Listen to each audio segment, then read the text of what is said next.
In this world, ever since that wild dimensional storm hit, absolute monstrous entities have started popping up everywhere. But honestly, that's not even the craziest part of the story. While everyone else is out there grinding their butts off and risking their lives to cultivate primordial energy, our protagonist is having a laid-back life. He's got his hands on a mysterious phone device that lets him play a game and upgrade his character.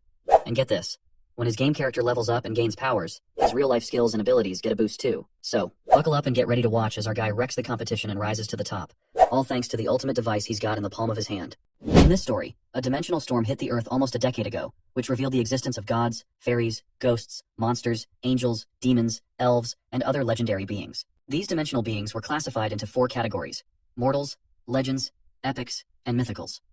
Their abilities and destructive powers were beyond human imagination, with humans sitting at the bottom of the mortal class. However, humans could improve their standing by cultivating their primordial energy, or by hunting dimensional beings and stealing their dimensional crystals. The latter method, though, was full of risks, as the areas where these beings were found were extremely dangerous. Once the world-building bit is over, our story starts in a classroom, where this bald teacher is calling out our protagonist, Joe Wen. When our boy doesn't respond to his call, the baldy starts yelling his head off, just like any typical teacher. I mean, his frustration is pretty understandable since this idiot is taking a nap in the middle of class, leaving the teacher wondering why the old principal thought so highly of this lazy guy. The scene flashes back to when the old principal told the bald teacher that there are only 2 types of geniuses. One is our hero of this story, and the other is everyone else. Fast forward to the present, and as soon as our boy hears the bell, he suddenly bolts out of the classroom without a word. The teacher's left scratching his head, thinking maybe the principal misjudged Joe Wen's potential. Meanwhile, our boy dashes down the corridor and bursts outside into the tennis court area. Once he is alone with his phone, he reveals to us that his life has been turned upside down ever since he got this mysterious phone, and the game inside this phone is the reason he's been zoning out in class and skipping his cultivation. All he needs to do is put a drop of his blood on the phone screen to access the hidden game app. Before diving in, he frantically looks around to make sure no one's around. Then, he grabs a needle, pokes his finger, and adds another drop of blood to create a character in the game. As soon as the phone absorbs the blood, the crimson fluid starts to morph into a character, turning into an adorably chibi little avatar that Joe Wen can play with in the game. The game's big selling point is that upgrading this avatar's abilities will also upgrade our boy in real life. No need to risk life and limb for cultivation, as he can just chill and play to improve himself. He quickly finds some monsters in the game and unleashes a flurry of punches with his avatar. He obliterates one ant with his powerful blows, and the other ant also gets a fiery barrage of punches for its trouble. As dusk starts to settle, we catch up with the bald teacher again. He shares that in the Commonwealth, it's pretty rare to find a genius who can cultivate primordial energy at just 16. But he's worried because there aren't many like Joe Wen, who sticks to bitter meditation and hones his chi without any external help. Everyone at Guida High School had high hopes for our boy, believing he'd easily snag first place in the upcoming practical test. A month ago, something happened that shook the school's confidence in Joe Wen. To see what really rattled them, we rewind almost a month and find students gathered around, buzzing with shock. Someone has challenged our boy, and what's even more surprising is that it's a girl. They're calling her crazy for taking on the school's prodigy on her very first day. As the 2 contenders face off in the middle of the basketball court, our boy asks if they know each other, but the girl doesn't bother with pleasantries and just tells him to bring it on. In typical reckless fashion, my guy charges at her, only to get hit with a gut-wrenching kick that sends him crashing to the ground like yesterday's trash, with just 1 kick. The way she is standing, it's clear she didn't even break a sweat while delivering that kick. The crowd is stunned to see the result of this clash, unable to believe she took him down with a single blow. Their curiosity is piqued, and everyone is asking about who this mysterious girl is, and what her name is. The bald teacher explains that ever since Joe Wen was humiliated by that girl named An Jing, he's lost all motivation. All he does now is sleep and game, and the old man is seriously worried that if this continues, he won't have a future. But honestly, the old man might be overthinking things. In our boy's case, if he keeps gaming like this, he might become unbelievably powerful. After finally defeating some monsters, Joe Wen's avatar grabs another explosion crystal, and as he absorbs the crystal, an arcane blue energy envelops him. When the blood avatar absorbs a primordial energy crystal in the game, it actually boosts the player's real-life abilities. Plus, the game lets players see stats that aren't visible in real life. A month ago, our boy's stats were pretty low, but thanks to the game, he's seen a significant boost. If he had only cultivated bitter meditation, he worries that even with years of practice, he might not have progressed as quickly as he has with the game. His only regret is that the crystals he collects in the game can't be brought into real life. If they could, he would have sold even the low-grade ones to rack up enough cash to live comfortably for the rest of his life. As the game continues, our boy finds himself up against another ant, and this one's giving him a tough time. It's a red mutated vigor ant, which is faster and stronger than the usual ones. Juwen knows he can beat it with enough time, but just as he's focused on the fight, he hears footsteps approaching. It's Fang Ruoxi, a hottie in shorts, and our boy feels a surge of anxiety after seeing her around. He doesn't want her to find out what he's playing, and if his secret gets out, he's in big trouble. But abandoning this battle now isn't an option either. He then decides to ignore her completely, trying to appear as just a tech nerd absorbed in his phone. But Fang Ruoxi calls out to him, inviting him to join her team for the final practical test of the graduation exam. As he continues his game, he asks why she wants him on her team. Fang Ruoxi explains that she wants to score high in the combat test and needs strong teammates. Our boy, however, tells her he's not as strong anymore since the title of top student was taken from him a month ago. But the girl claims that he's still the only person at Guide High School she considers worthy of being her opponent. But he tries to remind her that An Jing was the strongest. But Fang Ruoxi reveals that An Jing has already transferred schools. Ju is stunned by this news, and the girl further adds that while she's not sure where An Jing came from, it's clear she's surpassed the mortal class. Her appearance and departure were so sudden that it felt like she was just here to challenge our boy. Fang Ruoxi also mentions that she initially thought Zhou Wen had some sort of rivalry with Anjing, which might be why she challenged him. The boy thinks about it for a moment, but then claims that this is not possible because he has never met her before, let alone have beef with her. The girl then drops this topic and asks him once again whether he's joining her team. Zhou Wen, seeing the opportunity, agrees, saying he's fine with benefiting from her skills and leadership. Fang Ruoxi decides it's settled and explains that she's already found 2 other teammates. Starting today, all team members, including our boy, will train together every afternoon. With that, she quietly leaves, and he finally defeats the red ant. He rushes to grab the dimensional energy crystal, but as soon as he does, a bunch of ants swarm him. But our boy quickly ends the game, and plans to check out the new crystal later. Suddenly he feels a sense of unease. His phone and his body start radiating a crimson energy, and he's overwhelmed by an intense feeling.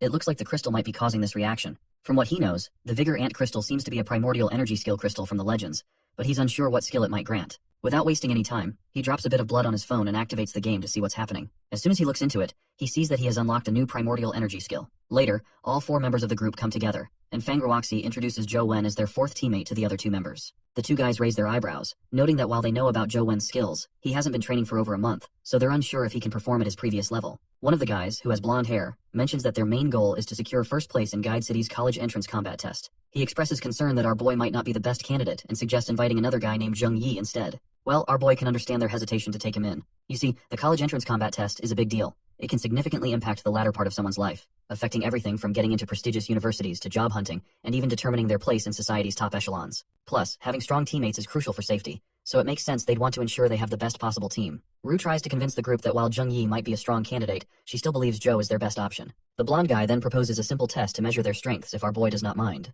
Rue curiously asks what kind of test they're talking about. The blonde guy proudly explains that since he himself is the weakest among the 3 of them, Zhou Wen will spar with him. If our boy wins, he proves he's qualified to join the team. If he loses, he's out. Our boy raises a concern about the risks of combat and the potential for injury, suggesting that no one benefits from getting hurt. But the blonde guy points out that the school's strength measuring devices might give numbers, but those are meaningless. They'll settle this with a straightforward fight, and the one who concedes loses. Hearing this, Rue thinks about how Tian's combat skills stack up against Zhou Wen's, and she is quite concerned for our boy. You see, our boy hasn't used any dimensional crystals to boost his cultivation, and his family is likely poor, so he might not have any key fighting skills at all. Despite her concerns, she's curious to see how he will handle the situation. Meanwhile, Zhou Wen is considering using machines to gauge their strengths, but Tian scoffs, asking if he's afraid. Our boy just scratches his head, secretly worried that he might hurt them with a single punch. In the end, they decide to use the machines. Tian steps up first and punches the machine with all his might. As everyone watches in anticipation, the machine displays a strength score of 7 points. Zhou Wen reflects on how the number on the machine isn't exactly the same as the values shown in the game, but they're quite close. Before he started the game, he had similar power. Tian invites our boy to take his turn with the strength measuring machine. When my guy delivers his strike, the impact creates a loud noise that echoes throughout the school. The baldy teacher, who happens to be walking down the corridor, hears the noise and wonders aloud who's using the testing machine when everyone should be resting. So, he curiously heads to the machine room, and as he opens the door quietly, he catches sight of Zhou Wen and the others. He is left scratching his head if our boy is the one who just threw that punch. And yep, it's definitely him. The room goes silent as everyone watches in awe when the machine displays a strength score of 10. Even the old man, who is secretly observing, is completely stunned. The old man starts to reconsider, and wonders if Zhou hasn't been slacking off after all. Perhaps he's been practicing so intensely that he's only had time to nap in class. He even begins to think that the old principal's judgment about Zhou might actually have been spot on. Meanwhile, Rue is puzzled and impressed by our boy's choice to use the most challenging method to deliver strength, and yet he still scores 10 points without even using any chi fighting skills. Tian is visibly agitated by this, and with his frustration boiling over, he swallows his pride and informs our boy that he's qualified. He then decides to make one last punch with what's left of his dignity. He clenches his fist, which crackles with thunder, and delivers a devastating blow to the machine. This time, the machine shows a strength score of 11. The punch leaves Tian completely exhausted, and our boy gives him a thumbs up for his effort. However, Zhou appears to be curious about something. Tian tells him to snap out of it and warns him to either score higher than 11 or face the disgrace of losing. Our boy then asks his friends if the school will make him pay for any damage if he breaks the machine. Blondie confidently reassures him that he'll cover the cost if the machine gets broken. With that in mind, my guy begins to smile, and a yellow energy starts to surround his body as he prepares for his punch. Blondie is pretty sure Zhou Wen is just bragging. After all, this machine is meant for serious strength testing and can go up to 20 points. Hardly anyone at the school could hit that mark. But with his power cranked up, my guy lets loose with a punch flowing with chi, and Rue is shocked to see he's using chi fighting skills. The punch is so intense that the machine starts breaking down, its circuits frying from the sheer power. Everyone watching is stunned as he takes down the machine like it's nothing. The baldy is completely baffled to see this. He is pretty sure that this machine can easily handle strength up to 20 points, and to wreck it like that, you'd need a rank 8 or 9 key fighting skill. At that moment, the baldy's bald head recalls the principal's words about Zhou being the ultimate genius, and he has finally started to see why the principal made such a bold statement about our boy. Even Rue has always known our boy is strong, but seeing it in action was a real eye-opener for her. As the evening sets in, our boy takes a leisurely stroll down a quiet city path. While walking, he can't help but remember his fight with Enjing. It baffles him why someone at her legendary level would bother challenging someone still in the Mortal League. He's pretty sure he's never left Guida province before, so he has no clue when he might have offended her. Out of the blue, his phone rings. It's his dad, asking if he'll be coming to his wedding. The son curiously asks who the lucky bride is. His playboy father quickly sends a photo of a woman with some impressive pair of hooters and asks if his son likes his future stepmother. Well, that's one way to spice up a father-son chat. Anyway, our boy asks when and where the wedding's happening, and his dad casually mentions it'll be in about a week. That's when our boy reminds his father that his college entrance exam happens to be next week, so he can't attend the wedding even though he really wants to. He then asks his dad if there's an iron cookie box in the closet room. His father, clueless as usual, says he has no idea. Joe tells him it's a square iron cookie box about 10 inches long, with a cartoon bear pattern on it. His dad then explains that it's the box of bear cookies he used to eat, but that brand isn't sold anymore. He is really curious about Joe's sudden interest in that box, so he asks why he's bringing it up. Our boy reveals there's a phone inside that cookie box and asks if his dad put it there. His father asks if the phone has a white metal shell, a black screen, no keys, and is about 7 or 8 inches long. When the son confirms, his dad says it belongs to his grandpa. Our guy is totally stunned and asks how his grandpa ended up with the phone. His dad then reveals a wild story about our boy's grandpa. Basically, his grandpa worked as a carpenter during the reconstruction of ancient Guide City. They worked on a ton of old-style wooden buildings. Grandpa was there for over a year, and one night, while a few workers were burning the midnight oil, they discovered an ancient dry well on the construction site. Something was shimmering inside, and they thought they'd hit the jackpot with some kind of treasure. There was a box inside the well, and when they pulled out that old wooden box from the well, the light was seeping through the gaps, and inside the box, there was a phone. The screen was lit up at first, but it went dark as soon as they took it out. The phone had no keys or charging port, looking like it was completely dead. Everyone was pretty bummed when they found the broken phone. They figured it was just some prank and quickly moved on. So Grandpa ended up tossing it into his toolkit. His dad further adds that the phone couldn't be turned on, and when he was younger, he even tried to sell it at a repair shop to get some cigarettes. The shop owner said it was worthless, so he just dumped it into that cookie box. Now he's wondering if Joe wants to sell it too. Inside, Joe's pretty relieved his dad never managed to sell it. Otherwise, he'd never have gotten his hands on this bad boy. He asks his dad if the phone was ever turned on. His dad says definitely not and mentions it's been sitting unused for decades. His dad wraps up the call, saying he's got other stuff to do. He's already given the wedding info, so it's up to Joe if he wants to come or not. Once the call wraps up, Joe reflects on how his real combat test will be held in ancient Guide City. He decides it might be worth checking out the old well for any clues or leads. He heads back home and starts reworking his game plan. Days pass, and he falls into a routine, napping through class and snoozing under a tree while everyone else trains, all the while gaming away. Several days later, in the school corridor, 2 students are sprinting down the hall. A guy in glasses crashes into another guy dressed like he's from some aristocratic society. The glasses guy hits the ground hard from the impact, but the blonde guy barely flinches. He just stands there, giving off a weirdly creepy vibe. The blondie begins to walk away with his entourage, and the people behind whisper among themselves about how intimidating this guy looks. The next scene takes us outside, where we meet Tien again. He announces he's quitting the group because a friend has already invited him to another team. With that, he walks off, leaving our boy wondering if Roxy has a backup plan since the test is right around the corner, and finding a new teammate now is nearly impossible. He calls out to his other teammate Li Ju and asks if he knows Tien left the team. Li Ju drops another bomb. He can't team up with our boy either, and asks not to be questioned about why he's quitting. Finally, we meet Roxy, who looks sad and dejected. It's clear why she's upset. Her team's numbers have dwindled. When she spots our boy, she quickly apologizes, but he tells her not to stress. He reveals that he should be the one apologizing because he's the reason everyone is leaving. Apparently there are people out there gunning for him, which is why his teammates left the group. She then points out that she has no clue who our boy has offended, but she's sure that whoever it is holds a lot of power, so he should be careful. He agrees, and they part ways. His mind is racing about the upcoming test, and he's stressed about finding trustworthy teammates in time. Heck, even his most trusted friend Roxy does not want to team up with him anymore, given all the danger he is attracting. As he walks away, the bald teacher calls out to him. Once Joe meets with him, the teacher reveals that Inspector Ang is from the military, and his full name is Ang Tianzuo. He asks if Joe knows him, and our boy confirms he doesn't. The old man finds it odd because if Joe doesn't know him, why would such a high-ranking military officer criticize a high school student by name during his inspection in Guide City? Our boy then asks who this man really is, so the bald teacher breaks it down. The Earth Federation is divided into 4 regions: East, South, West, and North. Inspector Ang is young but comes from a famous family. At just over 20, he's already a senior officer in the East Region military, making him a remarkable figure. The boy then asks if Inspector Ang is trying to target him. The teacher says he can't be sure, but Ang Tianzuo did mention that our boy wasn't a good student, and everyone agreed with him, especially those wanting to please Inspector Ang. Our guy gets furious and asks if a senior officer like Ang doesn't realize how his words could ruin a high school student's life. He then asks if Ang is related to An Jing, the woman he fought a month ago. The baldy says there's a chance, but they shouldn't jump to conclusions. Right now, the most important thing is to find our boy a team so he can sign up for the test. The deadline is the day after tomorrow, so there's no time to lose.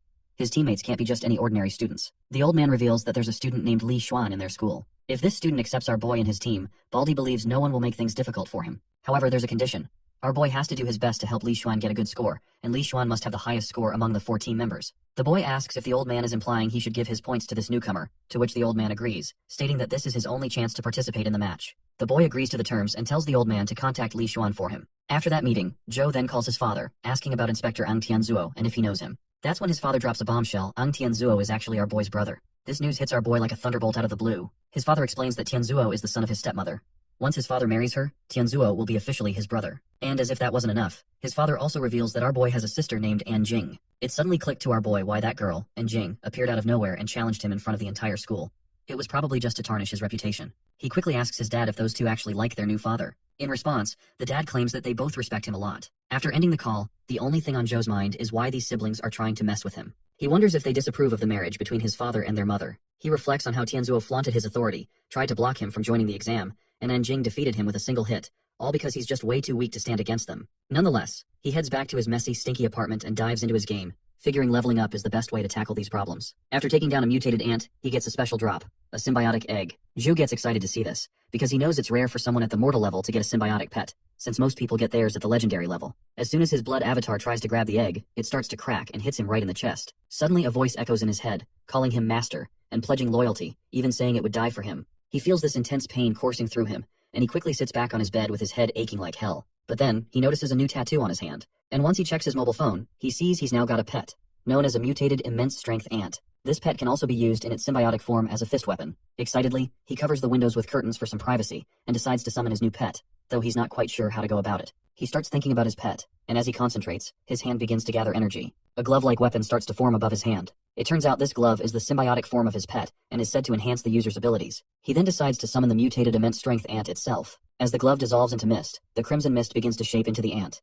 It materializes into a furious but surprisingly cute creature. Our boy is somewhat scared to see this, and not gonna lie, this pet is much larger than I had expected it to be. In any case, our boy decides he'll try riding it some other time, maybe once he's outside. The next day arrives, and we see the bald teacher taking our boy to meet Li Xuan. The old man reveals that Li Xuan is somewhat pretentious, but assures him that he's not a bad guy. Since they're only working with him for the test, there's nothing to worry about. Their car zooms down the highway, eventually reaching a place called the Honorable Royal Health Club. Inside, a servant greets the old man, who tells her they're looking for the second son of the Li family. Hearing this, the servant quickly shows them the way inside. As they enter, it becomes clear the old man wasn't kidding about Li Xuan being pretentious. The place is majestic, and the man in question is surrounded by a bunch of girls, looking like a hip-hop rapper who thinks he's on top of the world after earning a few $100,000. Xuan quickly tells Baldy to have a seat and a drink, but the old man refuses and gets straight to the point. He introduces our boy right away, assuring Xuan that this kid is very capable and can easily help him achieve a good score in the exam. Xuan waves off the old man's pitch, saying he trusts Baldy and will take our boy as his teammate for his sake. With that settled, the old man decides to leave, telling both of them to discuss the test details.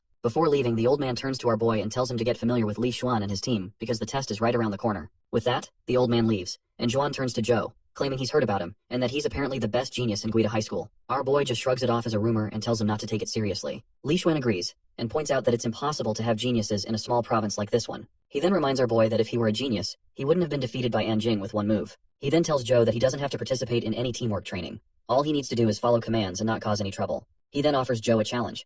If he can finish an entire bottle of alcohol in one go, he'll let Joe choose any girl he desires from the club. Joe just keeps his eyes glued to his mobile, barely looking up, and says he doesn't drink. It seems this playboy isn't too thrilled with Joe's attitude and starts wondering if Baldy, who begged him to take on this good-for-nothing dude, was worth it. To mess with Joe, Li Xuan tells one of the girls to entertain our boy. The girl calls Juan a naughty boy for being so mischievous, then starts hovering around Joe. She tries to grab his attention with her big hooters and somewhat average looks, but Joe doesn't take his eyes off his device. As she gets physical and tries to touch him, it becomes clear that our boy is way too busy to deal with this silver-winged mosquito monster. He's doing his best to stay focused, but the woman is persistent and starts to get on his nerves. As she bothers him and forces him to look at her, his game avatar finds itself in trouble. Just before he's about to lose the game, he flings the annoying woman away like a true Giga Chad and quickly maneuvers his avatar out of danger. The playboy nearly chokes on his drink, stunned that our boy literally tossed the woman aside just to save his game. Everyone bursts into laughter at the absurdity of it all. It looks like our boy has finally lost his game and isn't feeling too great about it. On the other hand, it seems like Xuan is starting to take a liking to our boy. As night falls, the room is littered with empty bottles and shot glasses. Li Xuan is sound asleep in his bed with his girl, but as we take a closer look, it looks like he is still awake. Meanwhile, Joe is still deeply engrossed in his game, determined to beat the silver-winged mosquito. Despite his efforts, he keeps losing to the pesky bug, and his avatar keeps losing its head to the monster. After playing through the night, all his attempts have ended in failure. The mosquito isn't quite at the legendary level, so it should be possible to take it down. Joe thinks that if he can land a rank 9 power punch, he could really hurt it. But since the punch takes forever to execute, he's wondering if he can mix it with some high-speed move. Since his game character is based on him, Joe figures that if he improves his real-life power punch, the game character will sync up with those gains. He starts practicing his punch, hoping to boost his in-game performance. As Joe trains, Li Xuan sneaks a curious look at him, intrigued by his relentless dedication. He has no clue what our boy is practicing, and the whole 1-inch punch thing sounds like gibberish to him. He shrugs it off, thinking he might have some special skills, but seeing nothing impressive about his moves, he decides to go back to sleep. The college entrance exam finally arrives, and our boy diligently fills out his answer sheet, and we see Li Xuan also taking the exam. Once the exam is over and everyone spills out, it's clear that it was a pretty grueling exam, as everyone looks pretty dejected. A few days later, a bus full of students zooms down the highway, heading towards the ancient Guida city. Decades ago, when the dimensional storm hit, a dimensional crack opened up in the city, transforming it into a realm with all sorts of mutated animals and plants. Troops are stationed in the city, and no one is allowed to enter without a pass. And the real combat test is about to begin in this creepy, transformed city. Once the bus stops and the students get out, Joe notices a lot of soldiers closely watching everything. While he waits for his team members, he looks around and reads a large sign that says, Guida Province. Right next to the sign, there's a small palm-like emblem embedded in the wall that piques his curiosity. Suddenly his phone rings. He's pretty sure it's his dad calling, so he pulls out his phone. To his surprise, it's the mysterious phone he uses to play the game. This phone has never made or received calls before and has never vibrated, so it's strange that it's ringing now. What is even more surprising is that there's a camera app activated. He opens the app, but isn't sure what to do with it. Wondering if he's supposed to take selfies, he decided to take pictures of the beautiful landscape before him. The camera on the mysterious phone isn't cooperating, and as he fumbles with it, he accidentally points it towards the palm-like emblem near the Guida Province sign. The phone instantly detects the emblem, and, when he snaps a photo, a new app appears on the screen. Well, it seems like it's an app for entering a dungeon in the game. Since he is free for now, he decides to give it a go. And after dropping a bit of blood, his game avatar materializes, and he finds himself navigating through what seems like the Guida city in the game. As he moves forward, he spots a creature from another universe, an adorable skeleton soldier. The little guy charges at him with a big weapon, and our boy is in for an unexpected battle. Joe dodges the skeleton soldier's clumsy attacks with ease, and he's barely breaking a sweat. The skeleton's neither quick nor strong, making it a breeze compared to the ants he usually deals with. His avatar then balls up its fist, and shatters the poor zombie into pieces with its devastating punch. The skeleton's crystal drops quickly, and Joe is pleasantly surprised to find a skill crystal right after his very first kill. He hits the absorb button, and the crystal's power starts flowing into him. It's not as painful as he'd expected, much smoother than his previous experiences with skill absorption. The system then pops up, announcing that he's acquired the skeleton palm skill, with a key consumption of just 1 point. Looks like Joe's off to a solid start. But he does not seem too thrilled though, because he remembers that skeleton soldiers are mostly low level and their skills are basic, consuming minimal chi. Still, he decides to push on and see what his new skill can really do. He quickly summons his mutated immense strength ant with a burst of light and hops onto its back. The ant charges through the ancient city, its speed impressive as it plows deeper into the area.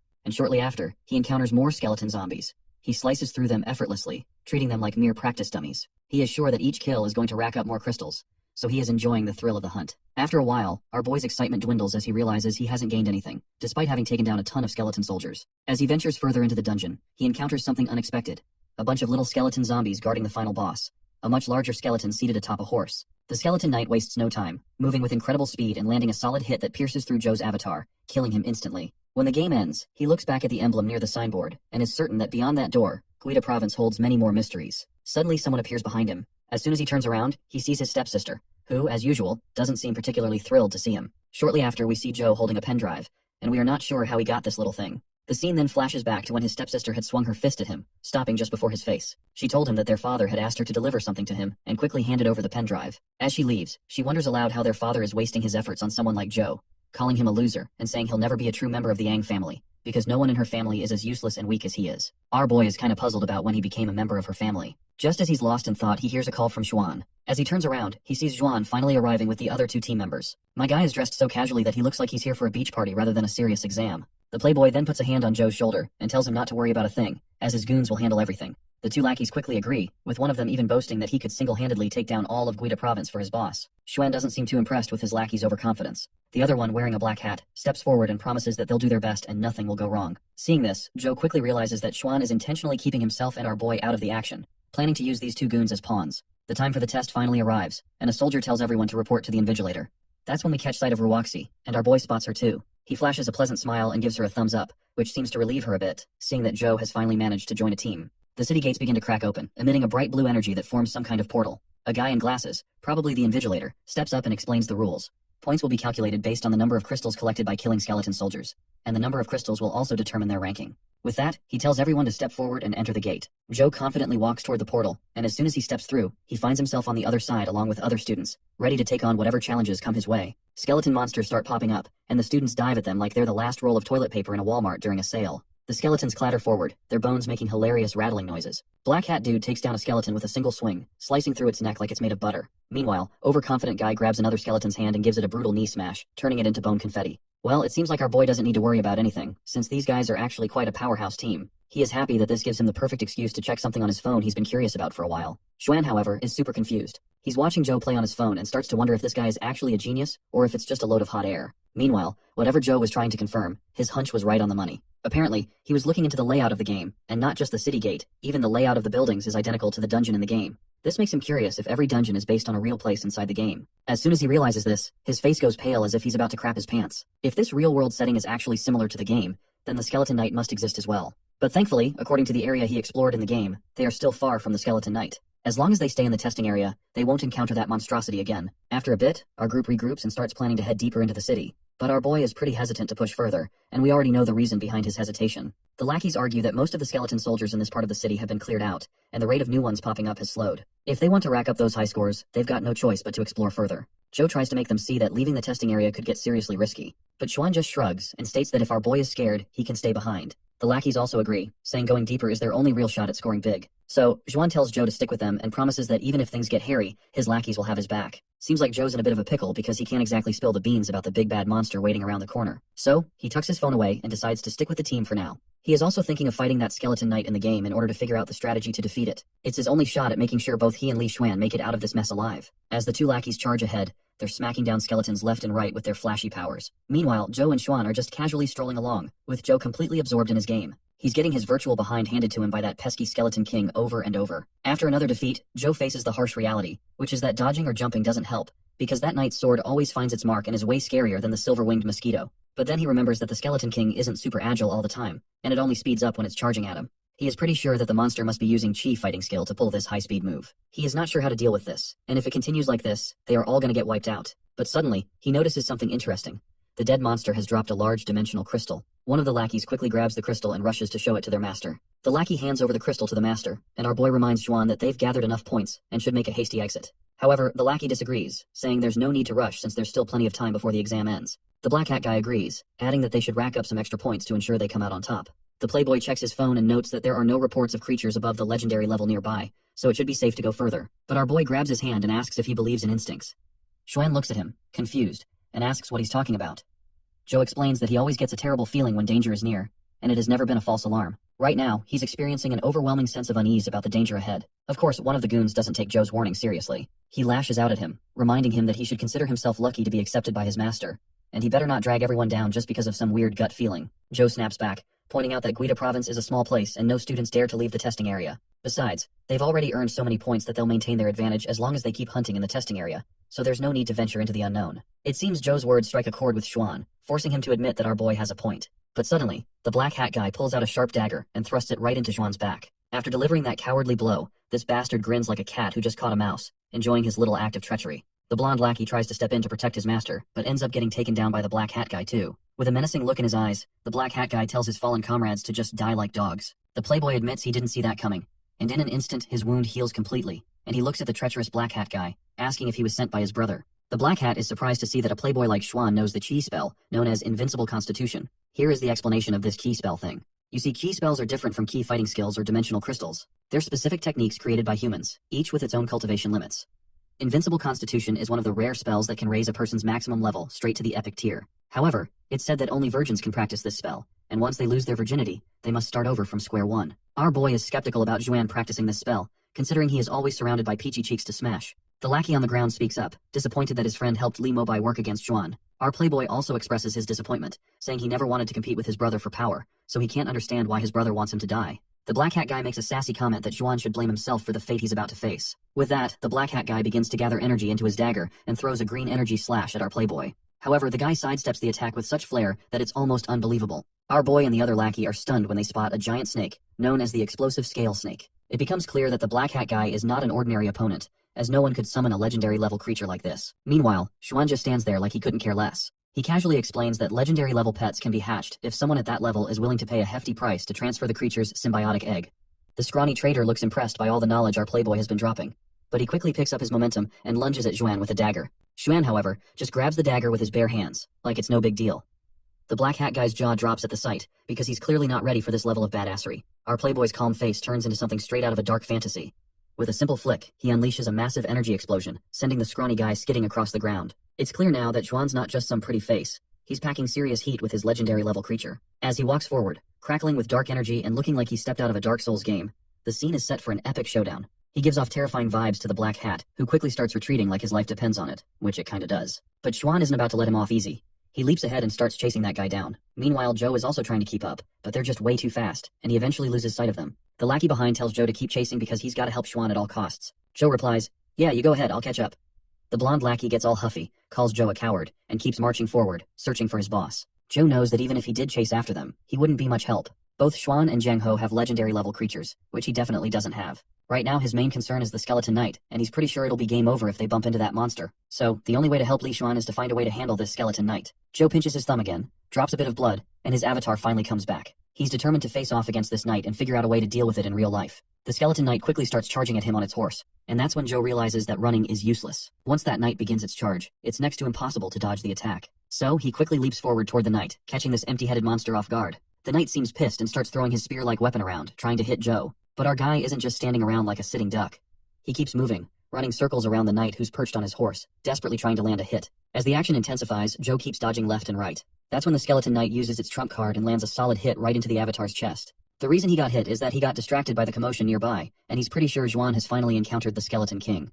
He puts his phone back into his pocket and recalls his previous experience with the knight. He remembers that in the previous game, the Skeleton Knight was powerful, but had a blind spot that could be attacked near his skeleton horse. As long as they take full advantage of it, they'll make it out alive for sure. As he makes his way through, he spots rubble, a clear sign that the fighters must be nearby. After a little walk, he finally finds them. He quickly catches up and asks his friends if they're alright. The armored playboy responds that saying they're alright would be an overstatement because this skeleton monster is on a whole other level. Ju is absolutely terrified to see the Skeleton Knight in person.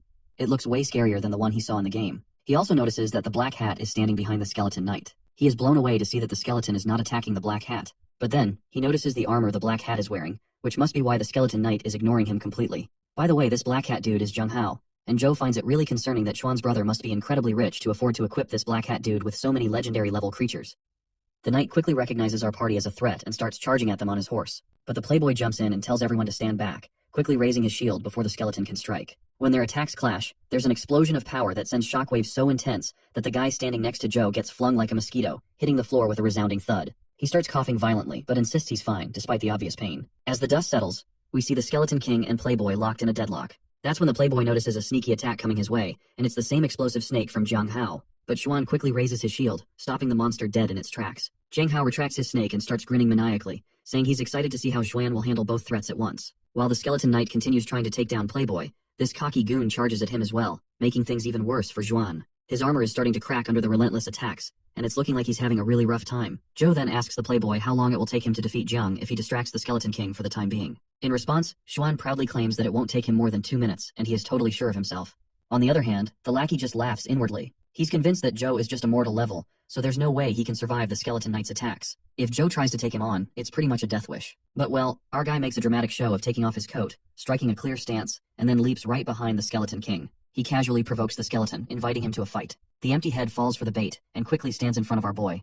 Without wasting any time, he lunges at him, but our guy sidesteps the first attack. He notices that the attack is pretty similar to what he faced in the game. However, as the horse takes another step, its massive leg shatters the ground on impact. Our guy quickly rolls to avoid a direct hit and starts dashing around like a madman to stay out of harm's way. Joe realizes that unlike the Skeleton Knight in the game, this one in real life is way more agile while attacking. Their back and forth continues, and as the knight keeps trying to tag him, our guy keeps dodging left and right, staying just out of reach. He then balls up his fist and lands a solid punch right into the horse's ribs. But it's clear that his punch is about as effective as a mosquito bite on an elephant. The Skeleton King seems to be having a good time poking at this weakling, while our boy tries to figure out if the skeleton has any weak spots. Meanwhile, the other blondie finally gets to his feet, feeling pretty pathetic because our guy has managed to stall the Skeleton Knight even without a symbiotic pet. Even the Black Hat dude is totally baffled to see that our boy can keep up with this monster quite easily. Just then, Xuan reminds this Black Hat that it's unwise to let oneself get distracted. He delivers a devastating blow right to the bastard's face, which sends him flying like a rag doll. Surprisingly enough, the dude manages to regain its footing and challenges Xuan, making it clear that he won't back down unless he's killed or he's taken out his opponent. The back and forth of their blows continues once again, and our Playboy is pretty okay if this Black Hat dude really desperately wants to get killed. Seems like the Black Hat has finally been overwhelmed, and that last attack by our armored hero finishes the fight, leaving this shithead coughing up blood, and his symbiotic pet also begins to shatter. But well, this dude appears to be really stubborn, and he quickly gets back on his knees and uses his other snake pet to distract Xuan once again. Once the Playboy is distracted, this Black Hat scumbag tries to ambush our boy from behind. At the same time, the skeleton also takes a swing at our boy, but my guy quickly ducks down like a ninja on cocaine and lets those attacks go above his head. Then, Joe balls up his fist and smashes down Black Hat's symbiotic pet with just one powerful punch. It seems like my guy is using his own symbiotic pet as a glove, and as soon as Black Hat loses his symbiotic pet, the skeleton knight quickly thrusts its spear right into the Black Hat's chest. The snake also starts crying in pain, now reduced from a mighty animal to a little gecko. That's when the armored guy steps on the funky, stinky gecko and ends its life altogether. Once that danger is resolved, the Skeleton King begins to transform, finally unleashing its full power. As the monster exudes this menacing aura, it quickly launches an attack at our boy. The speed of the skeleton's attack is so fast that my guy has no way to dodge it in time and just decides to take it head on. But that's when Li Xuan steps in, quickly deflecting the attack. Well, it seems like the attack was so powerful that Xuan ends up taking the brunt of it, and his armor starts to shatter like fragile glass. Seeing this, our boy starts losing his crap, realizing that even the armored guy is finding himself on the edge. On the other hand, the Skeleton King prepares to attack them once again, and both of them quickly start running. That is when the playboy comes up with a plan. Our boy will be responsible for dealing a death blow to the skeleton, and the armored guy himself decides to distract the skeleton. As soon as the Skeleton King launches its attack, the armored fella swoops in and quickly blocks it. While he's busy dealing with the Skeleton King, our boy finds an opening, appears right behind the empty head, and balls up his fist, delivering a devastating blow, which starts burning the skeleton fella and rattles the entire area. Just as the dust settles, the Skeleton Knight stands as menacingly as before, leaving our boy surprised to see that this dude didn't even flinch. The skeleton quickly tries to strike our boy, but my guy leaps out of harm's way like dodging these attacks is second nature. The armored guy once again blocks the knight's strike head on. My guy then unleashes a fiery barrage of punches that start burning the Skeleton King. The punches are so fast that they create a giant explosion after landing. The knight guy is absolutely boggled that they delivered so many attacks, but this guy is still unfazed. But in the settling haze, we see that the knight is pretty pissed. Our boy also notices a scar on the skeleton's face. As we take a closer look, we see there's indeed a crack in that thick-skulled head. The armored guy quickly figures out what needs to be done, so he flings our boy into the sky, while he himself distracts the Skeleton King with a deadly punch. As the Skeleton King looks up, all it can see is Joe coming down fast. The skeleton tries to swing its sword, but Xuan pushes himself to the limit, pinning the sword to the ground. With the Skeleton King unable to defend, Joe crashes down, delivering a devastating punch right to the top of its skull. The punch is so powerful that the knight's skull finally cracks, causing a massive explosion. Our boy flashes a satisfied grin as the Skeleton King disintegrates into a pile of rubble, leaving behind a crystal, which is a clear sign of victory. Our boy doesn't waste any time and squats down to grab the crystal, but it turns out it's not a crystal at all. It's a symbiotic egg. Well, that's just even better. Nevertheless, Li Xuan just starts walking off as his armor fades away, telling our boy he can keep the egg for himself. He grabs his hoodie, puts it on, and reminds Joe that if it weren't for him, they'd already be dead. So, it's a thank you gift for all of Joe's efforts. But then, he also reminds our boy that his level is too low for hatching a legendary level creature, so he better not hatch the Skeleton Knight's symbiotic egg rashly. The boy nods, and that's when Xuan spots his gauntlet and asks how he managed to get his symbiotic pet. The playboy is suspicious because only with the invincible constitution could someone handle a legendary level creature like the Black Armor Soldier. He wonders if Joe might actually be at a legendary level. Joe quickly sets him straight, saying he's just at the mortal level. But this revelation just shocks Xuan even more, because apparently, creatures at the legendary level are more powerful, and forming a symbiotic egg is harder with weaker creatures. But since mortal level symbiotic eggs are rarer than legendary ones, Xuan's feeling pretty jealous of Joe's rare mortal level pet. Joe then worries about whether anyone saw the dead Black Hat guy. The playboy just shrugs it off, saying the guy had it coming and reassures Joe he'll take care of it. But our boy still remains kinda tense, so the playboy gives him a reassuring pat on the shoulder and tells him to relax. He promises that once they get out of here, Joe can apply to whatever college he wants, and he guarantees to help him with that. They both walk out of the portal with their injured companion, and Xuan quickly fills the instructor in on what happened inside the gate. Once everything is settled, Xuan decides to leave, and Joe exchanges last goodbyes. While the playboy zooms out in his private car, Joe takes the bus back to the city. When the bus arrives, he steps outside, feeling really cold and a bit anemic, probably due to losing too much blood during the game. He decides to help himself with some iron-rich food. As Joe walks down the street, he accidentally kicks a person on the ground who's smeared in blood. Initially, he's shocked, thinking he's found a dead body, but the mysterious man quickly sits up and reassures Joe that he's still alive, just dealing with some nagging pain. Joe starts to walk away, but the old-looking guy invites him for a quick chat since they've crossed paths. Our boy isn't much of a talker, but the old man insists on asking a few questions. Even though our boy has no clue what they are going to talk about, he agrees to stick around nonetheless. The conversation starts off unexpectedly when the old man asks if Joe likes women with big breasts. Joe is startled by the question, but after a moment of imagining both flat-chested and big-breasted women, he decides he prefers the former. The old guy bursts into laughter, saying he shares the same preference. He goes on to explain that women with smaller breasts are better, and that only those who are stupid would prefer larger breasts. Joe awkwardly starts imagining how a woman with large breasts would have a hard time controlling them during a fight, especially if the jiggling physics is turned up to the max. The perverted old guy then asks another unexpected question. Does our boy prefer cuddly and gentle women, or short-tempered and sassy ones? Joe isn't sure what to say, and he just wants to go home. So, to finish the conversation right here, he decides to pick the most wrong answer, and reluctantly says he prefers short-tempered and sassy ladies. The old man goes quiet for a moment, but then his eyes sparkle with admiration as he agrees that he loves sassy women as well. He explains that such women are interesting and cute, and that girls with gentle personalities aren't much fun. He also points out how he didn't expect our boy to have such discerning taste at a young age. My guy facepalms himself, thinking about his stepsister who had brutally kicked him around, so he does not get why anyone would like a girl with no sympathy. The old man, however, happily states that it's rare to meet someone with such good taste like Joe. Joe then asks where the old man lives, hoping to walk him home. But this pervert man doesn't bother to respond to our boy's query, and instead mentions that Joe can't hit on girls unless he's healthy. Since Joe is low on energy, his good taste won't get him very far. The old man proceeds to give Joe a small notebook and tells him it contains a chi spell he can practice. Our boy is shocked to hear this, and the old man explains that the spell will make any woman obedient, no matter how difficult she is, so he better take this technique and practice it to its fullest. Joe feels reluctant and mentions he's already practiced other QE spells, so he does not need this one. But the old man highlights that while this true demonic record is not a top key spell, it is still more powerful than the bitter meditation. Our boy is shocked to realize that the old man already knows that he has practiced bitter meditation, so he curiously asks how in the hell this crummy stranger knew he had practiced bitter meditation. The old man explains that although Joe currently looks quite pale, he is built solid and taut, which can only be achieved through bitter meditation. He can tell Joe hasn't been practicing it for long and advises him to stop to avoid ruining himself. Instead, he suggests our boy to practice the true demonic records, claiming it's 100 times better than bitter meditation, but then quickly amends his claim to say it's actually 1,000 times better, laughing maniacally. Joe has no idea what to do, so he simply thanks the old man and says he doesn't want to accept such a precious gift from a stranger. In his mind, Joe is also reluctant because he has never heard of a key fighting skill called true demonic records. So he decides to leave, not wanting to get trapped by a shabby old coot. As our guy begins to walk away, the old man sits quietly. With a tone filled with malice, he tells Joe to stop. With that command to stop, our boy's next step trembles as he finds himself unable to move forward. His face goes pale, and suddenly, he is dragged back to the same spot he was standing before. The old man, who introduces himself as Jin Daoxian, states that he does not like hearing no as an answer, and that no one who has said it has lived afterwards. The name Jin Daoxian quickly clicks in our boy's mind, and his eyes widened in disbelief. He remembers it's a name recorded in history books, born in the most chaotic time when dimensional storms befell Earth. Jin Daoxian is known as the most ruthless and terrifying man in human history, the devil who drowned the Federation in blood and killed 27 people who were at the epic level, one after another. The old man then asks Joe if he has changed his mind or still wants to refuse the true demonic records. In response, our boy quickly says he will absolutely take it. The old man finds it odd that he agreed to take them so easily and curiously asks if he is bluffing or actually wants it, since our boy had already said before that he would never learn the true demonic records. While my guy does not say it out loud, he admits to himself that he has no intention of learning them. He knows that if he did, he would end up being wanted by the Federation just like this old coot. Jin then decides not to give the true demonic records to Joe, believing that even if he did, Joe wouldn't practice it. Jin rummages through his coat and turns to our boy once again, telling him that he has another key spell that is actually really fun. He pulls out another short notebook and asks him if he would like to practice it. Joe looks sheepishly at the notebook and does not protest like before. The pervert then forcefully puts the notes into Joe's hands and warns him not to refuse this time, or else there might be severe consequences. With that, the old man Jin begins to leave and vanishes into the bustling streets of the city, leaving our boy alone with a lot of questions. As he is standing there, he wonders if he's still being watched by that man. He looks at the notebook in his hand and wonders how he ended up taking it with him. Just then, he begins to sneeze and quickly starts running toward home. As he walks, he spots a few officers talking among themselves. One asks if the reaction was detected around this area, and a woman with a red head agrees. The officer tells her to search around here and stay in touch. Our boy looks at them and notices their badges. It doesn't take him long to recognize that these people are from the Federation. He suspects they might be looking for Jin Daoxian, whom he met just a while ago. But he just keeps walking, thinking it doesn't have anything to do with him, so he doesn't care. Once he's back home, the first thing he does is make sure to take a bath. As he soaks, he reflects on how wacky today has been. First, Xuan got ambushed by his own friend, and then, on his way back home, Joe coincidentally came across the legendary devil Jin Daoxian. All he wanted was to get cozy in his room and play his game to the fullest. He then looks at the chi spell notes that Jin gave him and wonders if they will be of any help.